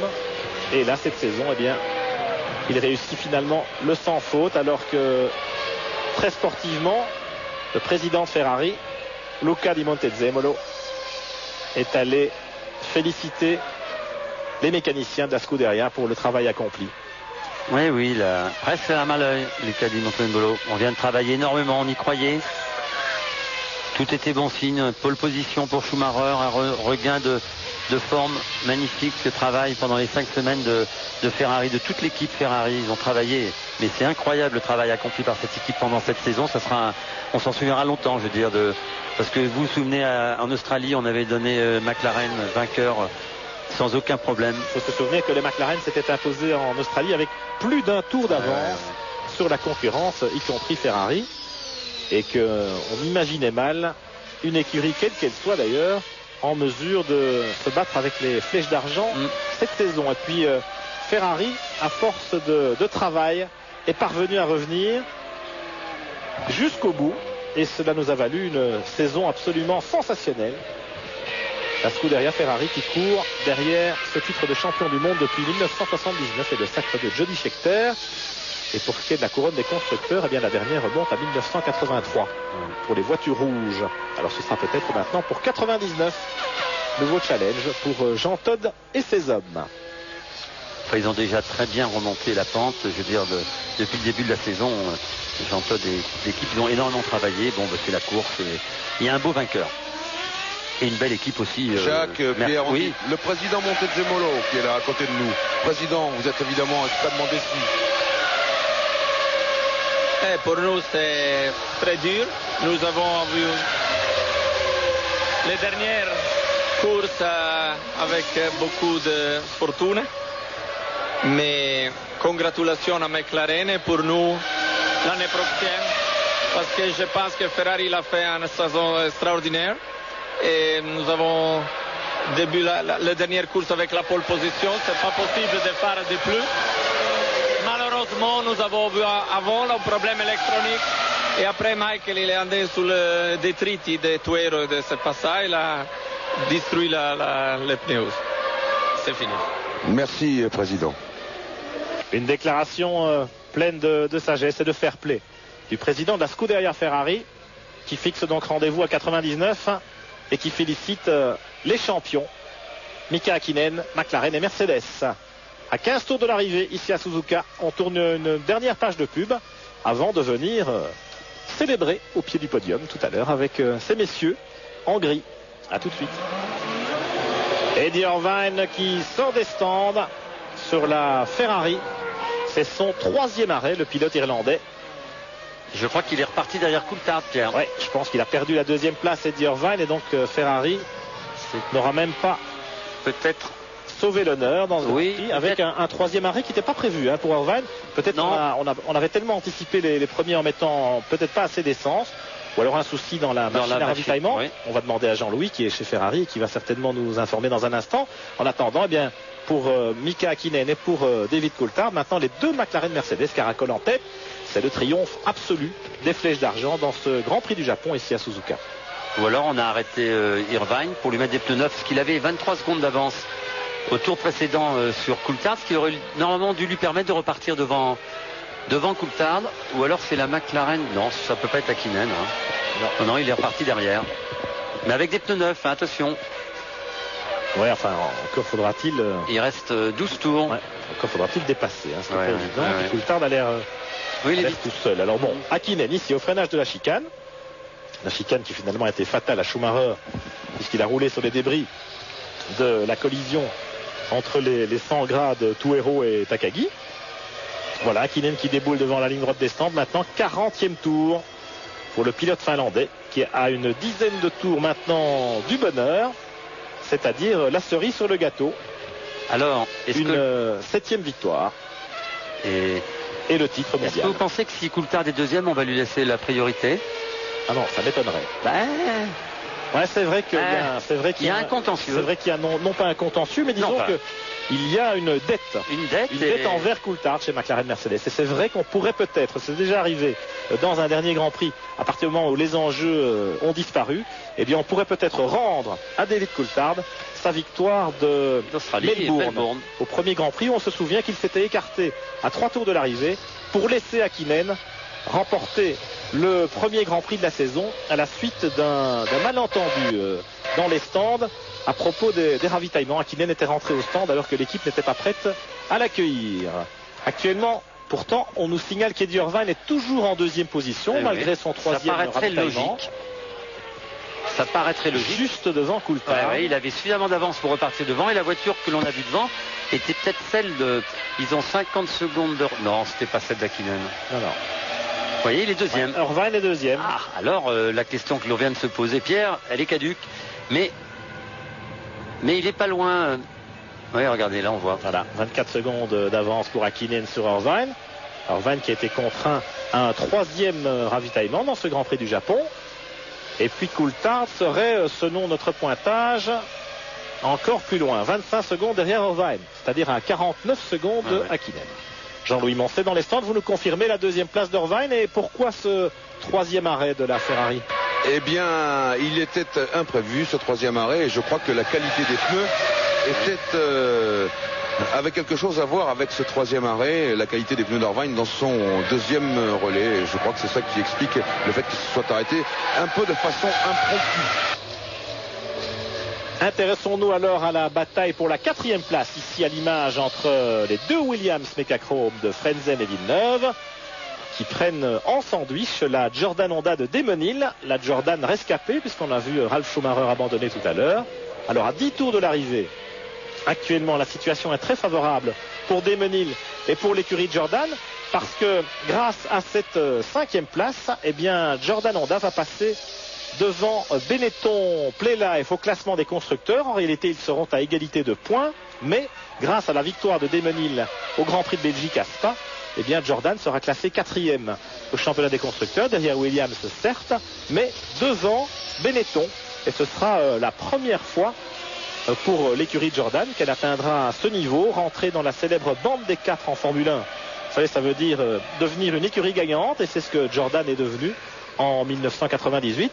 Alors que pour Benetton, eh bien, c'est plutôt la spirale descendante. Ce sera la première fois depuis 10 ans que Benetton n'occupera pas une des 4 premières places au classement des constructeurs à la fin de la saison. On sait que David Richards, le brillant manager britannique, a quitté l'écurie Benetton depuis le Grand Prix du Luxembourg, Jacques Lafitte. Et on se demande un peu ce qui se passe chez Benetton. Est-ce que la famille Benetton se rend bien compte des efforts et de la politique à mener pour réussir en Formule 1 à l'horizon 2000? Ça paraît délicat parce qu'effectivement se séparer de David Richards qui avait fait un très bon travail. Je crois qu'il y a eu un petit problème à propos des moteurs. Je crois que David Richards aurait préféré travailler avec Ford dans l'avenir et que Benetton voulait rester, la famille Benetton voulait rester avec Renault, avec lequel ils ont énormément travaillé depuis quelques années. Donc ils font confiance à Renault et c'était l'avis contraire. Vous savez que David Richards est en Angleterre, il a une écurie de rallye, ProDrive, il a beaucoup de rapports avec Ford et qu'il voyait d'un bon oeil un rapprochement avec le motoriste Ford. Il n'est d'ailleurs pas exclu que David Richards se rapproche encore de Ford et qu'il revienne en Formule 1 avec l'écurie Stewart Grand Prix qui représente officiellement Ford. En tout cas, c'est le plus jeune fils de la famille Benetton qui va s'occuper de l'écurie maintenant, et ça paraît un peu bizarre parce que même l'expérience d'avoir travaillé aux États-Unis, on a vu dans la banque, dans les finances, diriger une équipe de Formule 1 c'est difficile, c'est l'abandon de Nakano. Il a seulement 29 ans, voilà. Benetton. Alors on se demande s'il fait le poids. Là c'est Nakano malheureusement qui abandonne, décidément c'est pas le jour des Japonais. Nakano il abandonne et on n'est pas sûr qu'il sera encore en F1 l'année prochaine. On ne souhaite pas que ce soit son dernier Grand Prix, c'est un pilote sympathique Nakano et qui ma foi accumule une certaine expérience. Il pourrait rester chez Minardi en 99, en tout cas c'est le dernier volant disponible en F1, si l'on considère que son compatriote Takagi va rejoindre Mika Salo chez Arrows grâce au denier de Honda. Oui, Honda qui, comme vous le savez, va revenir certainement, il l'annonce en tout cas l'an 2000 en Formule 1 et qui évidemment aimerait bien voir que son pilote préféré, Takagi, en tout cas l'homme en forme japonais en ce moment, continue à se faire son expérience en F1 et verrait d'un bon oeil qui continue une saison l'année prochaine, même dans la modeste équipe Arrows, avec le moteur Arrows. Voilà, Arrows V10 Hart. Voilà, moteur Arrows conçu par l'artisan motoriste Brian Hart. Voilà. Mika Hakkinen, en tout cas, lui, il doit être tout à fait soulagé, il doit être au 7e ciel, parce que je peux vous dire qu'il était fatigué, Mika. Hier, après les qualifications, il nous a un peu fait rigoler en disant on s'est vraiment tiré une bourre formidable, Michael Schumacher et moi, pendant la séance de qualification. Et Mika est allé vraiment à la limite. Il est sorti de la piste d'ailleurs en fin de séance, en essayant de répliquer au temps de Schumacher, au superbe chrono que Schumacher avait signé pour décrocher la pole. Et il nous disait la preuve que on était vraiment dans un autre monde, c'est l'écart qu'on a creusé par rapport aux autres pilotes. Effectivement, Coulthard était à plus d'une seconde et Irvine à près de 2 secondes de son chef de file. Et Hakkinen avait une explication à cela, il disait mais je pense que les autres pilotes sont un peu fatigués. C'est la fin de saison et ils doivent être un peu fatigués. Nous, c'est pas le moment d'être fatigués et je vais pas me laisser fatiguer, disait-il, même s'il allait très tiré, Mika, et qu'il a certainement nerveusement beaucoup encaissé ces derniers temps. On lui disait bon tu seras peut-être fatigué lundi. Effectivement, ça n'aura plus aucune importance et ça va sans aucun doute être la fête et elle sera belle pour le blond finlandais. Les voitures qui ont abandonné, la liste s'affiche dans le bas de votre écran. Nakano, Michael Schumacher, Takagi, Tuero, Barrichello et Verstappen, les 2 Stewart Ford malheureusement qui se sont retirés dès avant la mi-course. Une fin de saison en demi-teinte pour l'écurie écossaise. Et puis les 2 Arrows et la Jordan de Ralf Schumacher. À l'image, Eddie Irvine sur la Ferrari, toujours en 2e position, à 20 secondes maintenant de Mika Hakkinen. Mais nous ne sommes plus qu'à 6 tours de l'arrivée. Et Hakkinen doit certainement commencer à lâcher du lest. David Coulthard en 3e position ici à l'image sur l'autre McLaren Mercedes. Il pointe à 44 secondes de son leader. On peut dire qu'il a été très décevant aujourd'hui. Et cette saison en général d'ailleurs, Jacques. Oui, il a toujours des petits problèmes de réglage avec sa voiture. On l'a vu avec mettre moins d'appui, toujours un peu plus rapide dans une droite, mais avoir difficulté à maîtriser sa voiture. Il a pourtant une voiture équivalente à celle de Mika Hakkinen, mais elle semble plus convenir au réglage de Mika qu'au sien. En tout cas, c'est vrai qu'il a été plus rapide en début de saison. On l'avait vu en Australie rivaliser avec Mika Hakkinen, et puis depuis il est un peu en il avait été demi-teinte. dans le coup encore en Argentine. Oui, voilà. Il a remporté une seule victoire. Ouais. Cette année, c'était à Imola, au Grand Prix de Saint-Marin, et après il a un peu eu tendance à s'écrouler. Ouais. Là, nous avions Eddie Jordan, pardon, l'autre Irlandais de la F1 qui croise les doigts en espérant que Damon Hill va conserver cette 5e place jusqu'au bout. Et puis les deux Williams ici comme à la parade. Frentzen 4e, Villeneuve 6e. Ce sera le dernier Grand Prix pour ces deux pilotes dans leur écurie. Frentzen va rejoindre Jordan l'an prochain. Et Villeneuve, on le sait, mais il sera le leader de cette nouvelle écurie très ambitieuse, British American Racing, montée par son manager Craig Pollock, avec le nouveau moteur Renault baptisé Supertech. Et ça va faire pas mal de changements pour la saison 1999 qui s'annonce, on l'espère, au moins aussi ouverte et peut-être plus disputée encore que celle-ci. Oui, je crois que ça va être une belle saison aussi. En tout cas, Olivier Panis et Trulli ferment la marche. Ils sont en 11e et 12e position. Il reste 12 voitures en piste. Vous savez aussi que les pilotes vont rester la semaine prochaine ici pour tester les pneus Bridgestone, en tout cas à l'invitation de Bridgestone, toutes les écuries qui le désiraient, et presque toutes les équipes vont être ici de tourner sur ce circuit à partir de mardi matin pour faire les essais des pneus nouvelle réglementation. On sait que Bridgestone sera le manufacturier unique de la F1 l'an prochain. Ils vont donc sortir un pneumatique un peu moins performant sans doute, une gomme un peu plus dure, un peu plus standard, et puis surtout, Jacques, avec une évolution de la réglementation, c'est la Fédération internationale qui impose à Bridgestone des pneus moins performants. Moins performants, 4 rainures à l'avant au lieu de 3, un pneu plus étroit.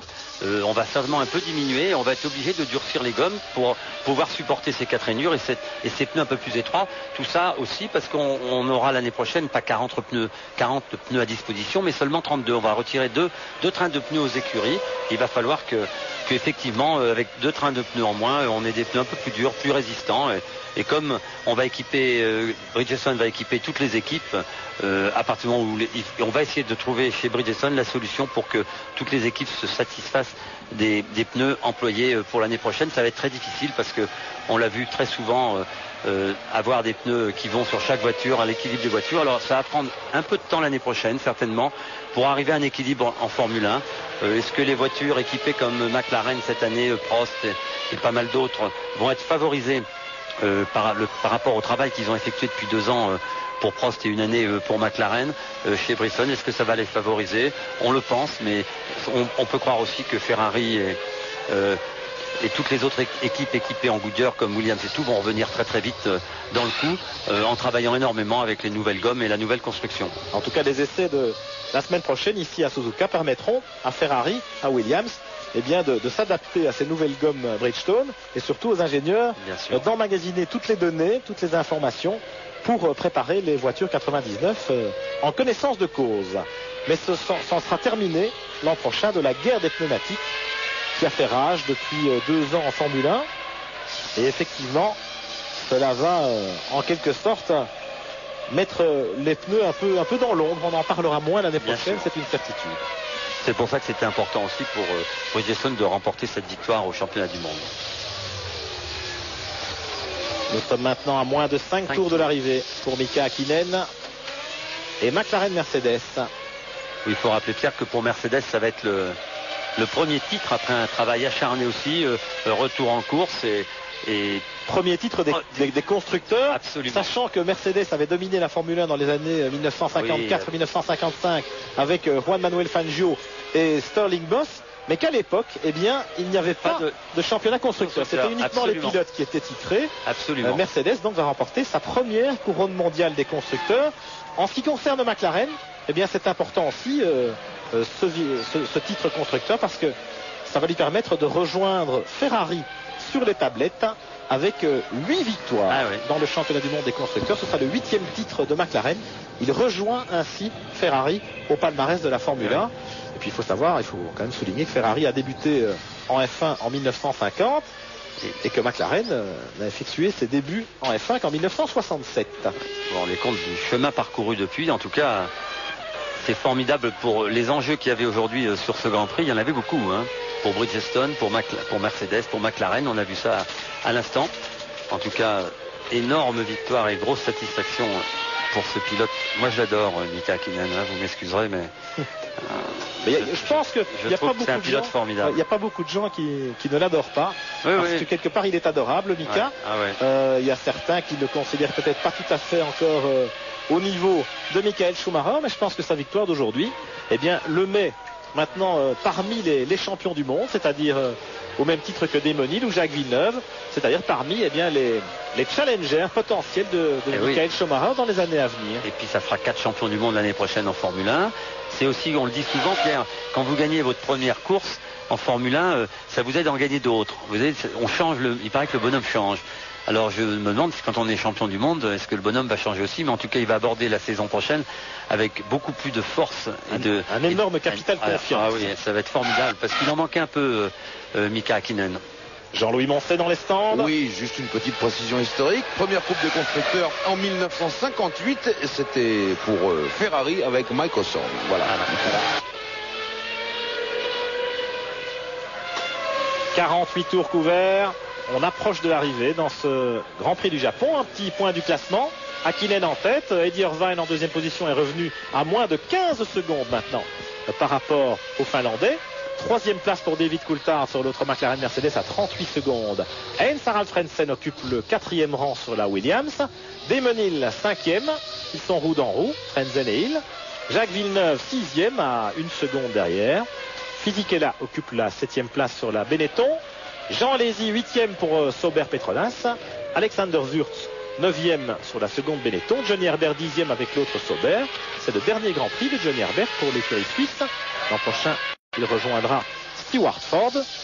Et puis Olivier Panis et Jarno Trulli, les deux Prost Peugeot, qui terminent la saison aux 2 dernières places dans ce Grand Prix du Japon. Il faut dire qu'il y a eu beaucoup d'abandons. Il n'y a plus que 12 voitures en course. Ils sont à un tour, Panis et Trulli, avec à peu près 15 secondes d'écart entre les deux voitures bleues. Une saison aussi décevante pour Prost Peugeot, Jacques Lafitte, mais peut-être une saison prometteuse quelque part parce que cela a permis à Alain Prost de mettre en place, de bâtir une écurie de Formule 1 moderne pour aborder l'avenir avec les meilleures chances de succès. Et oui, c'est dans les problèmes que l'on trouve des solutions. On est obligé de les chercher. Alain Prost évidemment les a cherchés. Donc vous savez qu'il va travailler avec John Barnard maintenant pour la construction de la nouvelle voiture. Chez Prost, ils ont amené ici une voiture hybride avec un moteur Peugeot neuf, une nouvelle boîte de vitesse. Malheureusement, Jarno Trulli a eu un petit incident ce matin. Il a perdu le contrôle de sa voiture, a heurté le rail, pas à très grande vitesse, mais il a quand même endommagé l'avant de la voiture et un tout petit peu la coque qui sera réparée pour faire ses essais mardi et mercredi. Ah, regardez, Michael Schumacher. Voilà, c'est ce que je voulais vous dire. Il est rentré dans le stand Ferrari, il a remercié ses mécaniciens les uns après les autres, sans en oublier un. Apparemment, il n'est pas trop déçu. Il a simplement dit, il ne veut pas parler pour l'instant, il a simplement dit à son chef de voiture, eh bien, ça c'est la course, j'ai crevé, c'est pas de ma faute. Et il est allé aussitôt sur la passerelle de commandement, serrer les mains de Luca Di Montezemolo et bien sûr Jean Todt.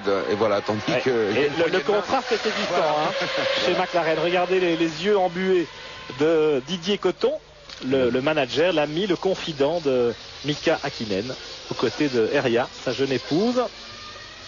Eh oui, ils aimeraient bien que ce soit terminé ce Grand Prix. Oh, ça va 2 tours, hein. Ouais. Il n'y en a plus pour longtemps, allez, avant de fêter ça. Oui, pour en finir avec Prost Grand Prix, donc ils ont amené ici une voiture hybride, elle va tourner puisqu'on va réparer la coque mardi, mercredi aux mains de Trulli, puisque vous savez qu'Olivier Panis, lui, s'en va à Montréal se faire retirer les broches et plaques qu'il a dans les jambes. Ça va l'immobiliser 3 semaines, après il part en rééducation et dans 1 mois et demi, il sera complètement rétabli et pourra recommencer les essais sur la nouvelle Prost. La nouvelle Prost Peugeot avec ce nouveau moteur qui avait 0 km, enfin en tout cas très très difficile. On a eu la volonté chez Prost et chez Peugeot d'amener cette voiture ici pour gagner du temps et puis pour démontrer aux gens, on travaille, tout est prêt. Dernier tour dans ce Grand Prix du Japon et regardez les mécaniciens de l'équipe McLaren Mercedes qui se précipitent sur le muret des stands pour saluer le triomphe de Mika Hakkinen, le pilote finlandais. dans son dernier tour. Vraiment aujourd'hui c'est le triomphe de Mika Hakkinen après l'accident terrible en 95 à Adélaïde, revenir ici, reprendre le moral. Vous savez il était à moitié paralysé du visage, il a fait beaucoup d'efforts. C'est un pilote formidable qui va être couronné aujourd'hui, un rival très sérieux pour Michael Schumacher l'année prochaine et pour les autres concurrents. En tout cas, il a démontré qu'il était rapide, fiable, qu'il savait mettre au point une voiture. Il a beaucoup de qualités et je peux vous dire que ce garçon l'année prochaine, il va être terrible et tant mieux pour nous. Il va être transformé. Oui, il va être transformé et on va avoir une énorme bagarre avec Michael Schumacher Ferrari l'année prochaine, ça c'est sûr. En tout cas, ça c'est un garçon sympathique qui fait honneur à la Formule 1. Il a beaucoup d'élégance. C'est un garçon rigoureux. On le voyait très peu sourire. Il a eu beaucoup de mal à revenir, à se remettre un moral, à se forger un moral de vainqueur. Il a en cela été aidé par une voiture et un moteur formidable et des très bons pneumatiques. Beaucoup d'efforts. En tout cas, c'est le couronnement d'une saison très difficile pour l'équipe McLaren Mercedes, très difficile pour Mika Hakkinen. On se souvient des incidents de Silverstone, du retour de la Ferrari, beaucoup d'inquiétudes, regardez, il est heureux. Quel brio, ouais, vous allez voir. Quel brio et quel couronnement pour McLaren Mercedes qui revient au sommet, au premier rang de la Formule 1 avec Mika Hakkinen, champion du monde 1998. Au passage des stands, Mika Hakkinen, alors que Eddie Irvine franchit la ligne 6 secondes derrière seulement pour Ferrari. David Coulthard va compléter le podium. Frenzen 4e, Demonil 5e et Jacques Villeneuve 6e. Cela confirme donc la 4e place de Jordan au championnat des constructeurs. Mais regardez l'émotion d'Hakkinen. Il pleure, Hakkinen. Ah oui, une émotion énorme. Coulthard qui applaudit son équipe au passage de la ligne. Des images magnifiques et un podium qui va être certainement chargé d'émotions dans un instant. Restez avec nous pour vivre ce grand moment en direct sur TF1. À tout de suite. 100 points, le Finlandais champion du monde 1998 de Formule 1. Et quelle image que cette accolade lui donne Michael Schumacher et Eddie Irvine. Schumacher termine deuxième de ce championnat du monde. Irvine conclut cette saison à la 2e place de l'année du Grand Prix et à la 4e place du championnat. Et l'accolade également du lieutenant David Coulthard, Pierre Van Vliet, Jacques Lafitte, Jean-Louis Moncet. C'est l'explosion de joie à Suzuka pour Mika Hakkinen. Une scène absolument extraordinaire. Mika Hakkinen, avant d'aller sur le podium, est allé au pied des grandes tribunes de Suzuka saluer ses supporters et le public de la Formule 1 quelque part, qui est uni ainsi dans cette formidable cérémonie. Il y avait énormément de drapeaux finlandais dans les tribunes, avec certes des supporters qui avaient fait le déplacement, mais aussi beaucoup de japonais, parce que Mika Hakkinen, le blond finlandais, est de loin le préféré de ces dames ici au Japon, n'est-ce pas Jacques Lafitte? Alors Hakkinen monte l'escalier. Il est blond. Hein, il est blond, il est blond à la côte au Japon, ça c'est clair. Et j'ai envie de vous dire, je suis blond moi aussi. Hein. J'ai envie de vous dire, Jacques, le grand moment, c'est quand même ce retour de Mika Hakkinen, cette résurrection. On disait que c'était un miraculé. Vous aussi, vous avez eu un terrible accident en F1, Jacques, vous avez été grièvement blessé. Alors revenir physiquement, moralement, mentalement, pour revenir à ce niveau-là, au top niveau, c'est vraiment exceptionnel. Oui, moi j'ai pas pu le faire. C'est aussi simple que ça, donc c'est vraiment formidable ce que vient d'effectuer Mika Hakkinen, parce que je vous assure que vous l'auriez vu il y a 2 ans, quand il a repris la compétition, il pouvait à peine parler, il avait beaucoup de difficultés, et que pour revenir, c'est pas revenir conduire une voiture de tourisme comme moi je l'ai fait après mon accident, ça c'était facile, mais reconduire une Formule 1 après avoir eu un choc comme a eu ce garçon, c'est quelque chose d'extraordinaire. Il a travaillé énormément, il a travaillé avec des kinés, avec des ostéos, avec tout un staff autour de lui médical. Et regardez maintenant ce garçon qui sourit rarement. Il va avoir confiance en lui. Il était très espiègle avant son accident. Et ce que je voulais vous dire, il a traversé une passe difficile. Oui, et on peut citer par exemple Karl Van Nigler qui a eu un accident très très grave aussi à Monaco, vous en souvenez, qui était assez longtemps dans le coma, qui lui a eu beaucoup moins de chance, qui a eu beaucoup de mal à revenir alors qu'on l'a énormément aidé. Hymne national finlandais. Bravo Mika.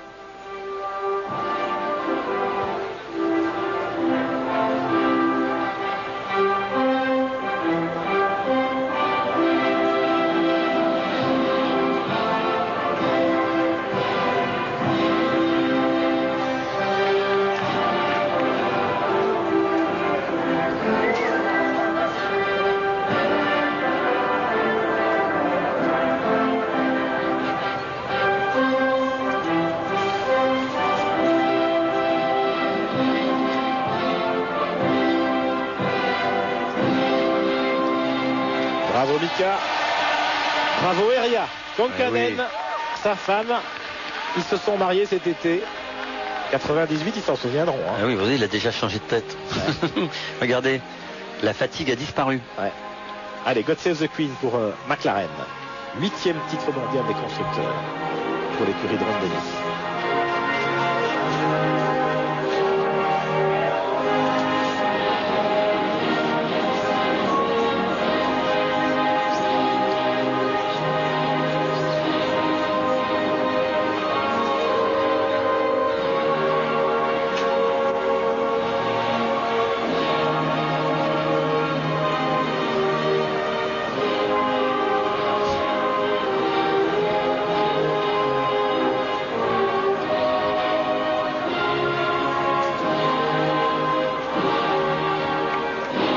Voilà, ça va être l'explosion de joie. Ah, il va y avoir la fête ce soir dans le stand, hein, je peux vous dire. Au Lock Cabin, vous savez, cet endroit où on fait les karaokés, on va boire. On va chanter toute la nuit. Ah, oui. Pour Hakkinen et Coulthard, les casquettes rouges sur le podium de Suzuka et le triomphe de McLaren Mercedes aujourd'hui. Voilà. C'est le président de Fuji Télévision qui remet le trophée au vainqueur, Mika Hakkinen, qui termine la saison en beauté avec une 7e victoire dans la saison. Coulthard 3e et c'est Eddie Irvine qui prend la 2e place pour Ferrari. Voilà les 3 hommes sur le podium. Et puis à signaler que Damon Hill, alors que Ron Dennis brandit le trophée des constructeurs et ce nouveau titre mondial, et puis à signaler que Damon Hill finalement est classé 4e de ce Grand Prix devant les deux Williams de Frentzen et Villeneuve. Il a surpris Frentzen au dernier freinage de la chicane, Damon Hill. Vous savez pourquoi, Pierre? Parce qu'il ne voulait pas qu'il y ait d'idite avec égalité. Pas qu'il y ait d'égalité avec Benetton. Et il a marqué 3 points très utiles pour Jordan aujourd'hui, qui permet à Jordan de terminer 4e au championnat des constructeurs derrière McLaren et Ferrari bien sûr. Et Williams 3e.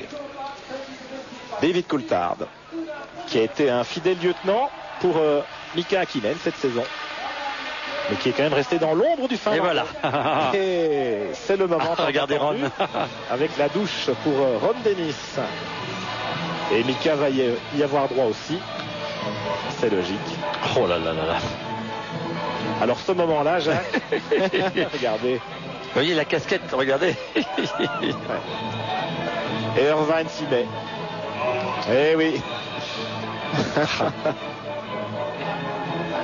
Mika Hakkinen, heureux.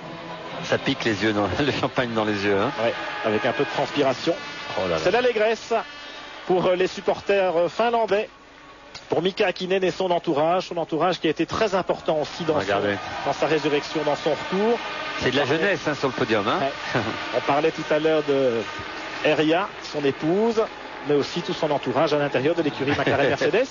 Et chez Keke Rosberg Management avec Didier Cotton et tous ces gens qui ont été très proches de Mika durant toute sa convalescence et sa reconstruction en tant qu'être humain pour revenir au plus haut niveau sportif et être sacré champion du monde des conducteurs de Formule 1 1998. Un très beau champion en tout cas que ce Mika Hakkinen.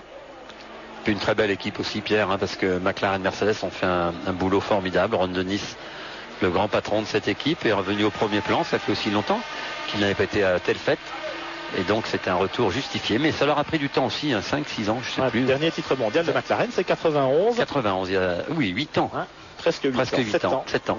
C'était encore l'époque de la McLaren Honda d'Ayrton Senna. C'est long. Alors, on va aller retrouver ces messieurs dans le studio des interviews. D'ici là, Pierre et Jacques, si vous voulez, on peut regarder les classements. On peut regarder les classements les voilà. Allez, les classements de ce Grand Prix. Donc, Mika Hakkinen qui l'emporte en 1h27-22, vous voyez, à 205 km/h de moyenne. Donc, le deuxième, c'est Eddie Irvine. Troisième, David Coulthard, malheureux Schumacher, donc, qui a dû renoncer au 31e passage. Damon Hill a surpris Frentzen dans l'ultime tour et rapporte 3 points ô combien précieux à Jordan. Frentzen donc et Villeneuve pour leurs adieux tous les deux. Williams Mecachrome termine 5e et 6e au classement des pilotes du championnat du monde. C'est un compte tout rond Pour Mika Hakkinen, 100 points, Schumacher 86. Coulthard était 3e, c'était sûr. Irvine 4e, c'était sûr. Villeneuve a quand même préservé sa 5e place pour un petit point devant son ancien coéquipier, Damon Hill. Du côté des constructeurs, là aussi il fallait marquer un tout petit point, donc il n'y avait pas trop de surprises. McLaren Mercedes 156 points, champion du monde 98, c'est un doublé pour l'écurie de Ron Dennis. Ferrari 2e, 133 points. Très beau redressement sous la houlette de Jean Todt en tout cas. Williams Mecachrome sauve sa 3e place et Jordan donc passe à la 4e position. Benetton Mecachrome 5e et Sauber Petronas, l'écurie de Jean Alesi et de Pedro Diniz la saison prochaine avec 10 points se retrouve à la 6e position. Alors en attendant que nos petits camarades ils soient dans la salle d'interview à Suzuka, on va peut-être regarder quelques images histoire d'honorer aussi cette écurie McLaren Mercedes. McLaren donc, on vient de le dire, qui n'avait plus gagné un titre constructeur depuis 1991. Alors on va se rafraîchir un petit peu la mémoire. Regardez un peu ces images, évidemment des drapeaux brésiliens pour le dieu vivant Ayrton Senna. C'est 8 titres mondiaux pour les constructeurs désormais et 10 titres mondiaux pour les pilotes, pour l'écurie de Ron Dennis. 3 titres avec Senna, 88, 90, 91. Et puis cette année donc avec le duo Mika Hakkinen, le Finlandais, et David Coulthard, l'Écossais. L'écurie est revenue au premier plan avec Bridgestone également qui l'équipait. Ron Dennis donc 91, c'était le dernier titre de McLaren. Victoire au passage de Hakkinen à Monaco, bien évidemment. Et Mercedes avait été titré en 1954 grâce au titre de Juan Manuel Fangio. À l'époque, c'était la Coupe des constructeurs et le titre véritablement des constructeurs n'existait pas. Ainsi donc, Coulthard et Hakkinen seront ensemble la saison prochaine encore pour défendre ce titre. Pierre, ça y est, Mika Hakkinen, le nouveau champion du monde, est là. Difficile de vous faire partager mes sentiments dans ce moment.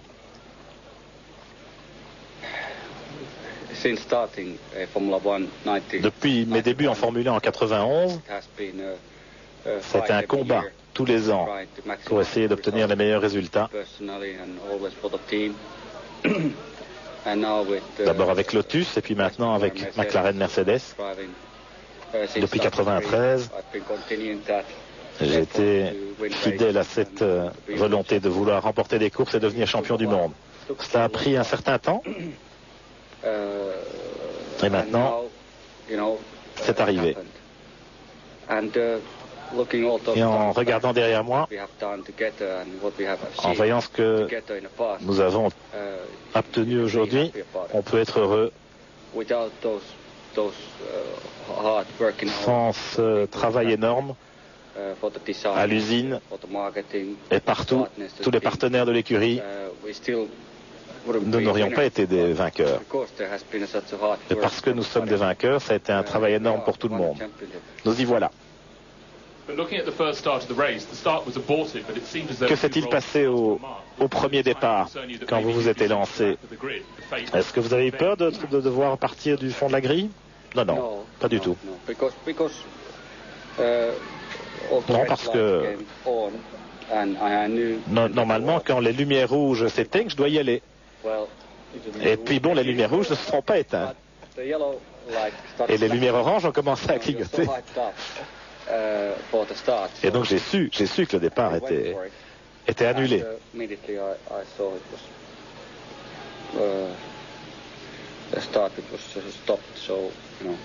Non, j'étais pas inquiet. Et puis Michael Schumacher a calé au deuxième départ. Et là, vous avez compris effectivement que c'était plutôt une bonne nouvelle. En effet. Et puis Schumacher partant en queue de peloton au troisième départ, vous avez pu le surveiller de loin? Eh bien, disons que c'était plus facile que lors de certaines courses. J'étais dans des situations beaucoup plus difficiles que lors de ce Grand Prix, évidemment.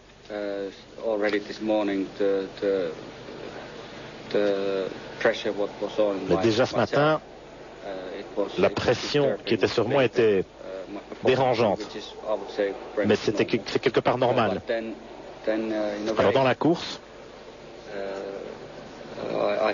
je me suis calmé. Et c'était assez facile de contrôler la situation. C'était pas trop difficile. L'équipe a joué un grand rôle aussi, en m'informant parfaitement de ce qui se passait derrière, avec Eddie Irvine, et puis David, et aussi bien sûr avec Michael Schumacher. C'était pas trop dur. Mais il y a toujours une difficulté quand vous êtes en tête comme ça, à 10 tours de l'arrivée, on commence à écouter tout ce qui passe. Et voilà. Un petit coup de klaxon pour saluer ce titre. Mon cher Pierre, mon cher Jacques, oui, on va peut-être laisser Mika tout à sa joie et le retrouver tout à l'heure, bien sûr, avec de plus amples commentaires et les interviews que vous aurez réalisées, bien sûr, à la sortie de cette salle de presse. On va revoir le moment clé, vraisemblablement, de ce Grand Prix, outre, bien sûr, le faux départ de Schumacher qu'il a relégué en dernière position, au 3e départ. Donc, regardez, on est au 31e tour. Nakano, Esteban Tuero sur la Minardi et Perron, Tora Takagi sur la Tyrrell. On est à la chicane, vous avez vu qu'il y a beaucoup de débris qui ont volé. Et voilà, Schumacher passe quelques instants après, on le récupère au bout de la ligne droite et son pneu arrière droit a littéralement explosé en roulant vraisemblablement sur l'un des débris de la Minardi ou de la Tyrrell.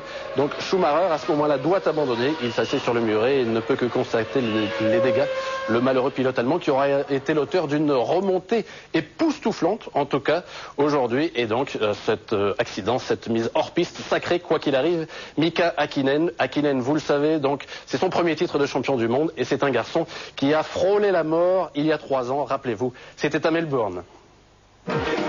Courage, abnégation, patience sont sans doute les principales qualités de ce troll malicieux échappé de Finlande un beau soir de 78 pour venir conquérir l'impitoyable monde de la Formule 1. Car rien ne lui sera épargné. 2 années chez Lotus où son talent ne s'exprime qu'au prix d'une concentration extrême. La célèbre écurie est pratiquement en faillite. Mais déjà, les équipes de pointe ont décelé en lui le futur champion. McLaren l'engage en 93, mais cantonné au rôle de 3e pilote, Häkkinen doit se contenter de la coupe Porsche et des essais dans l'ombre de Michael Andretti. Mais l'échec de l'Américain est cuisant, il retourne chez lui avant la fin du championnat. Mika Häkkinen ne laisse pas passer sa chance aux côtés d'Ayrton Senna, dont c'est la dernière saison avec Ron Dennis. Tous deux signent une superbe performance au Japon, ils sont ensemble sur le podium. Si le pire pour Senna est arrivé en 94, pour Häkkinen ce sera fin 95. Plusieurs jours de coma à la suite de ce terrible accident le 10 novembre lors des derniers essais du Grand Prix à Adélaïde. Häkkinen va lutter contre la mort pendant plusieurs semaines avant d'entamer sa rééducation, puis reprendre le volant. On est en février 96. Avec Eria, son épouse, à ses côtés, Häkkinen va alors se forger en 2 ans un moral et un palmarès de champion. À tout juste 30 ans, Mika Häkkinen est désormais un homme comblé.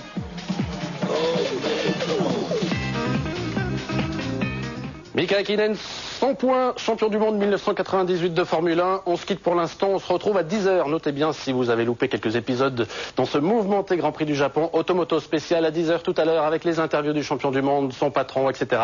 Et ces superbes images que nous a offert ce Grand Prix du Japon.